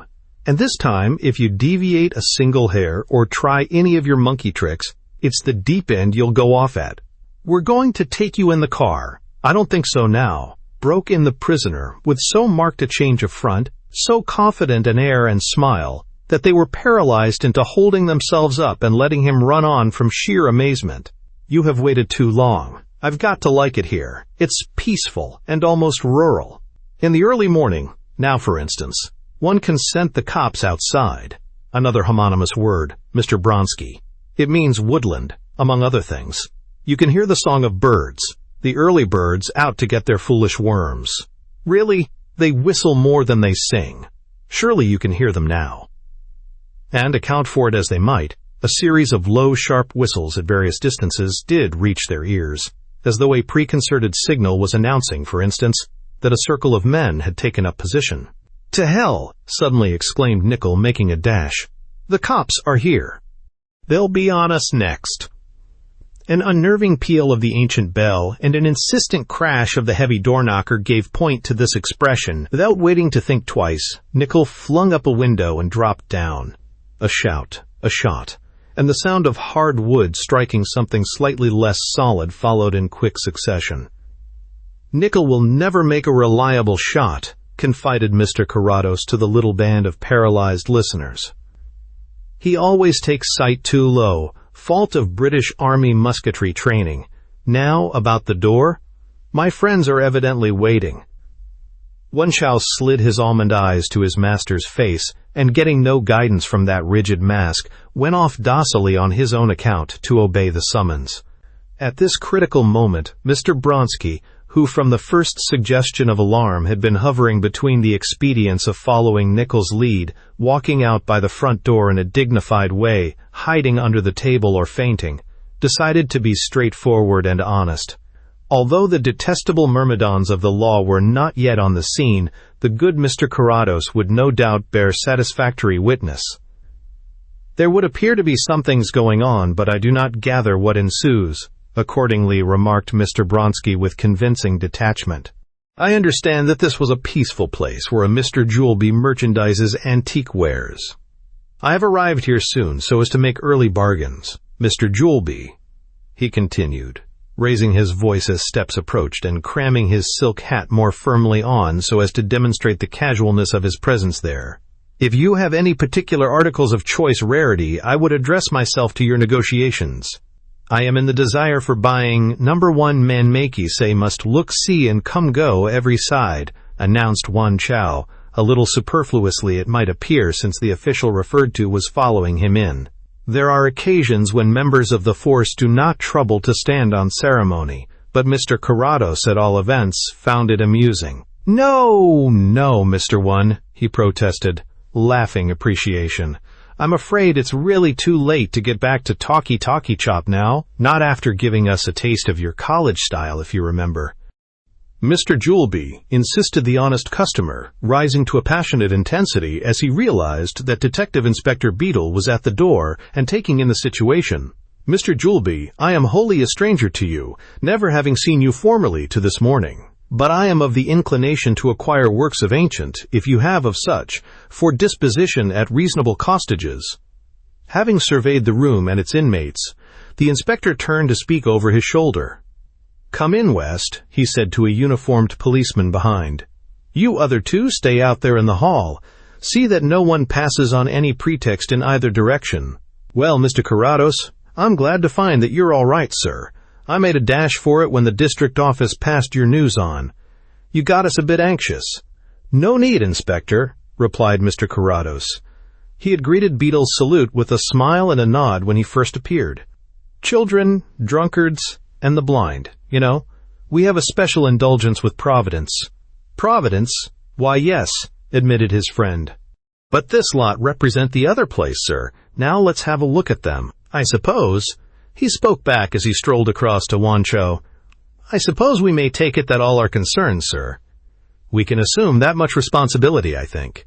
I have been assaulted and forcibly detained and can identify all as actively or passively involved. 2 others, Miss Malhush and Mr. Tilehurst, are still confined in the cellars. And then, of course, there is the original business. If they're in no immediate danger, we'll go through the house when we've ticked off this lot, sir. Well, my lad, I think I've seen your face before. Snow, wasn't it?" "Very much no savvy," courteously replied Wancho, evidently anxious to afford any information he could, but unfortunately only imperfectly acquainted with the language. "You wouldn't. Put them on and pass him out to wait in the hall, West," said the inspector. "Ah, Mr. Juleby, I believe. I've often thought that I should like the opportunity of going through your little place. You should have some very interesting old stuff there, one sort and another." "I am only a poor man," touchingly protested Mr. Juleby, "but what little I have has been made by hard work and honest dealing. Still, there may be something you want. No matter how careful one is in buying, unscrupulous persons occasionally impose on one with stolen property. At any rate, let us go there, and you shall pick out whatever you consider doubtful." In his anxiety to attract the police away from that spot, Mr. Juleby seemed to have forgotten that he was no longer the proprietor of the East End business. "All in good time, Mr. Juleby," undertook the inspector, "but that doesn't come into the charge, so far." "What is this charge?" inquired Mr. Juleby faintly. "Well, suppose we have a look at these now." Inspector Beadle did not appear to have been taking any particular notice of the surroundings so far, but doubtless he used his eyes and had his methods, for at the word he turned abruptly, penknife in hand, and a string was cut, the brown paper ripped, and the contents of one of the parcels exposed before Mr. Juleby could do anything but give an involuntary cry of shattered hopes and take a single feebly threatening step forward, or Mr. Bronski get off more than a faint PSSSH and TSSSH of indignation. "Books, eh?" observed the inspector, picking up the topmost. "Rise and Fall of the Dutch Republic feels a trifle heavy for my taste." He shook it loosely open, and a metal plate fell out and rang upon the floor. A copper sheet engraved, among other details of words and figures, with the name of the Bank of England. "Ah, I thought as much," commented Beadle, as he recovered the plate and satisfied himself about its purpose. "George's work, I suppose. He's lucky for the moment." "Well, pass him out too, West." "What about?" The constable indicated Juleby's wrists. "He can't get along without using his hands, Inspector. Search him and take everything away." "Then let him keep his sticks," decided Beadle. "Be particular you miss nothing he may have got about him, and tell them out there." He turned to give his attention to Mr. Bronski. "I suppose we must call that the rubber, Mr. Juleby," moralized Max Carrados, as the cripple was being put through this process. "It's been a very interesting game throughout, with its surprising changes of fortune, but the breakup of a party is always a little sad, though, isn't it? I'm afraid that it's no good to say that you can claim your revenge when we next meet on equal terms. We shall both be too aged to care about it." For a second it looked as if the bankrupt plotter was attempting some reply. The muscles of his uncouth mouth were stirred and twisted, but if the impulse had carried to effect, not to retort by words but to spit venomously at his adversary's face would have been Julian Juleby's final gesture. As it happened, Constable West caught something of the baleful look, and with even this meager satisfaction just too late, the prisoner was hustled away beyond the range of his recrimination. "It is amusing if it should not be laughable," suddenly exclaimed Mr. Bronski, compelled to realize at last that his person was being regarded as no more sacrosanct than those of all the others. "Otherwise the injustice shall put back the day of freedom for 100 years. "Oh, I don't think you'll get that long, Mr. Bronski," the inspector reassured him. "But it certainly looks like putting back the day of your freedom for about 18 months or 3 years. Well, now that the lot's mopped up, I'll go down and look into the matter of those 2 you spoke of, sir. Will you be all right here?" "Perfectly. replied Mr. Carrados with a private smile at the ineradicable foible of even those who should know best to regard him as intrinsically helpless. "But if you happen to be too long, I wouldn't say that you won't find me in the larder. By the way, we are not forgetting Tapsfield and that end of it, though? Forgive my mentioning it, but I take a kind of proprietary interest in that delightfully restful village." "Quite all right, sir. Just as well to speak. As a matter of fact, I've sent a word. Of course, after what you'd told me before, your SOS from here put two and two together. I've no doubt that at this moment the place looks just as peaceful as usual, and it mayn't be hard to get into the works, but when it comes to getting out and away with it, they'll find that they've trod on the live rail." Actually, Mr. Carrados was neither in the larder nor in the room when the inspector was recalled, for as he was examining Mr. Larch's consummate work with appreciative touch, a hasty call from the hall beyond brought everyone within hearing scurrying there to lend assistance at this new development. As it happened, none was required, at least not what they had thought. Juleby, he must be in a sort of fit, the constable kneeling at his side explained. Sitting quietly there, and then without a word or sign, he rolled clean off the chair and lay here. "I can't make it out. You'd think he'd kick or twitch or make some sort of movement, wouldn't you?" Carrados bent over his fallen antagonist by the policeman's side and brought his own face close to the upturned one, which now made no motion to retort with venom. "A damned sight closer than I'd cared mine to go," was the frank pronouncement of the constable afterwards. "But then, of course, he couldn't see what I did, luckily.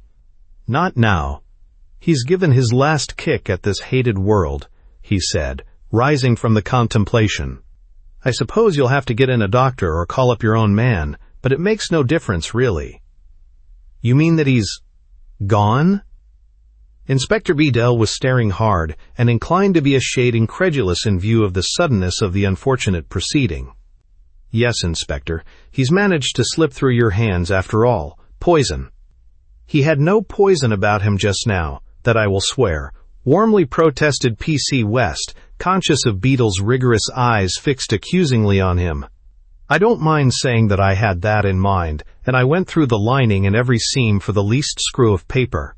Besides, he never made a move to reach anything while he was in here," loyally confirmed one of the other policemen. "Just sat with his hands resting on the top of one of his sticks and his face buried in them." "Of course, his stick," exclaimed Mr. Carrados, enlightened. "Please give me the one he had."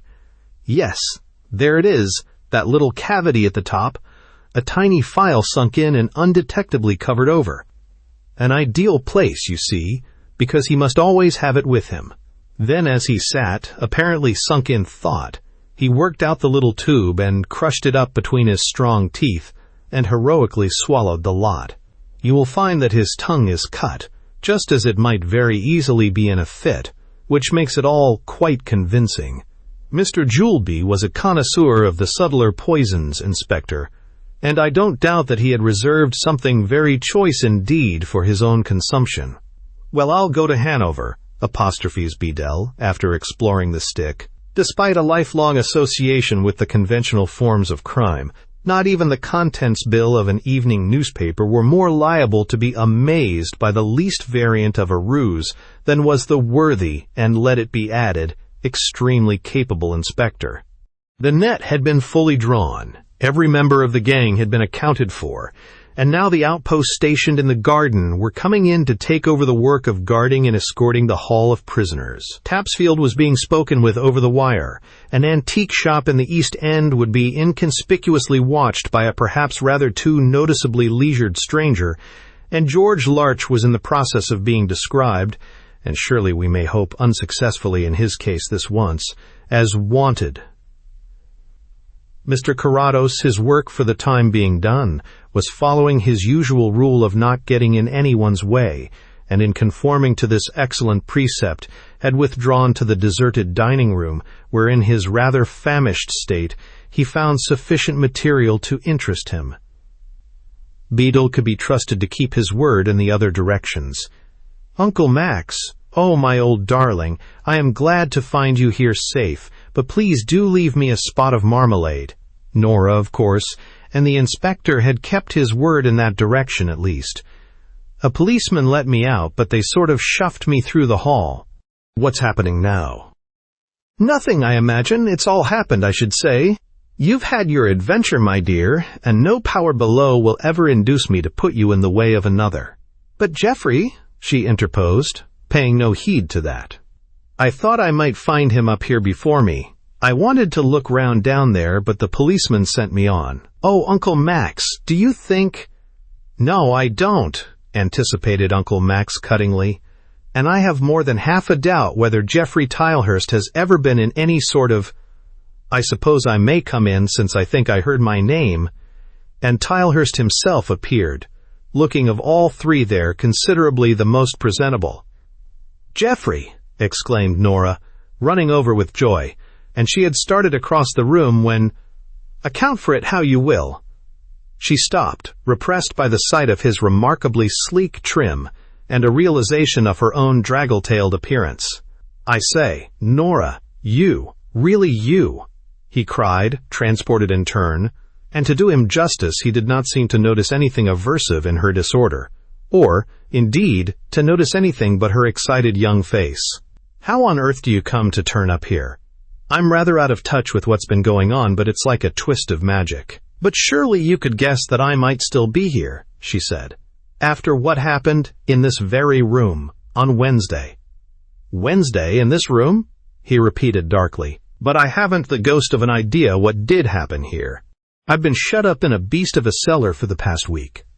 You didn't come up and see me here in this room? She faltered. You didn't beg me to save you? Not unless I was talking in my sleep, he declared, looking still more puzzled. Or am now, he added. Geoffrey, let me introduce you to my uncle, Max Carrados. This is Geoffrey Tilehurst, Uncle Max. Now please go on and tell me all about it. I've given it up. She sat down, helped herself liberally to more bread and marmalade, and her eyes ranged incessantly from one to the other in turn as she gorged steadily through the simple banquet. I don't imagine that we shall find that too hard, undertook Mr. Carrados. By the way, won't you join our modest picnic, Mr. Tilehurst? I'm afraid that there's very little marmalade left by now, but the cheese is there, and the inner part of this loaf is reasonably edible. As you see, we aren't standing on ceremony. Thanks very much, but I'm not particularly hungry, he replied. Of course, I haven't had any breakfast yet, but it must be pretty early still, I should say. If you don't mind, I think I'll wait for something more, regular. You aren't particularly hungry. For a moment, Nora actually laid down her slice of bread and marmalade. Geoffrey, when did you last have anything, regular? Why, yesterday, he replied. Though, as a matter of fact, it was a bit out of the routine. Something went different, it seems. But old Chow looked in and foraged me a supply from somewhere. Very decent sort, that chink. He often came down to bring me things and pass the time in one way or another, and that reminds me, by the by. I wonder if either of you would mind lending me a couple of pounds to settle with him until I get back home. You see, I taught him poker yesterday, and somehow or other— Uncle Max, you hear that? Why didn't we have, something regular? Mr. Carrados looked slightly apologetic. I begin to suspect that Wan Chao can't quite like me, he suggested. You naturally come in too on the Chinese family principle. And he was here and about yesterday, she went on unsparingly. And you can hear the slightest footfall. Oh, Uncle Max, after all I've been led to believe. Human, my dear, he sought to plead. Human footsteps. That logically excludes panthers, Chinamen, and fairies, as they are constitutionally inaudible. Against that you may put how I have always maintained that Tilehurst would not be badly used. Yes, you did, she admitted. But now what about the dreadful state he was in on Wednesday? That brings us to the point. Mr. Tilehurst, one question, please. Hypothetical, let us say. If a woman, Nora, we will suppose, could save you from a course of torture by submitting herself in your place, how would you decide if it rested with you? Surely you can scarcely ask me that, sir. How could I, or any decent fellow for that matter, accept such a sacrifice from a woman? Especially, as you put it, from one whom he— Geoffrey broke off, looking ingenuously embarrassed, finding it too emotional to explain the added restriction. You see, Nora, demonstrated Mr. Carrados, it wouldn't have worked. Our friend here would have hurled back the dastardly proposal. Of course, added Geoffrey, anxious not to take too much credit for this heroic pose. It's difficult to say what mightn't happen under harsh conditions. You have no idea what it feels like merely to be shut up in a moldy cellar for days. No, perhaps not, conceded Max Carrados tolerantly, but I dare say we can faintly imagine the sensation. But Geoffrey, insisted Nora, not to be sidetracked from the main issue, either you or I are certainly a bit dotty. On Wednesday night, they brought you up here. One moment, Nora, struck in Carrados with his suavest tone. Forgive me, but before you impugn the sanity of either, you say you saw Geoffrey here. He smiled significantly across at her as he underlined the point. Did you notice his fingernails then? Did I notice? Revelation came with a crash. Oh my gosh, again, do you mean he was— But why? How? Why not? It was essential to the plan that you should adopt a certain course, and, as we have heard, Mr. Tilehurst here was useless for persuasion. Tapsfield is not too far away. The double was free to come and go, and playing the part he could make just the points that would weigh with you. Look here. Geoffrey Tilehurst claimed his turn to speak and addressed himself solely to Mr. Carrados's attention. Most of this is pretty nearly Greek to me, but there seems to be one thing that's really important. Did she, that is, was Nora, I mean to say, has your niece come to this infernal house because in order to be, well, with some intention of helping me, if you understand what I'm driving at? I think I may have a rough idea, was the genial admission. But as to that, Mr. Tilehurst, who can say what a young woman does anything for nowadays? If, indeed, most of them have any reason. I can only tell you this. It may help you. When I guessed something of the mad project my niece was embarking on, I said, for of course I felt it my duty to warn her, you are risking your head inside a lion's mouth. What was her reply? Uncle Max, she said without turning a hair, what do I care about that? Isn't Jeffries there already? And if that doesn't do it, thought Mr. Carrados, as he averted his face with the appearance of being moved, all I can say is, curse you. Uncle Max, shrieked Nora at this romantic disclosure, I am sure I never did. But the time for such maidenly affectations was past. Geoffrey had taken the bit of irresolution firmly between his wisdom teeth and was bolting. Oh, you darling, did you really care so much? He demanded hoarsely. Why, my precious treasure, I'd gladly go through a dozen lions' mouths to hear that. Why, naturally I cared, Geoffrey dear, she replied, with infinitely more composure. I thought we'd settled all that long ago. But of course, it's just as well to ask me. Isn't it simply wonderful, sweetheart?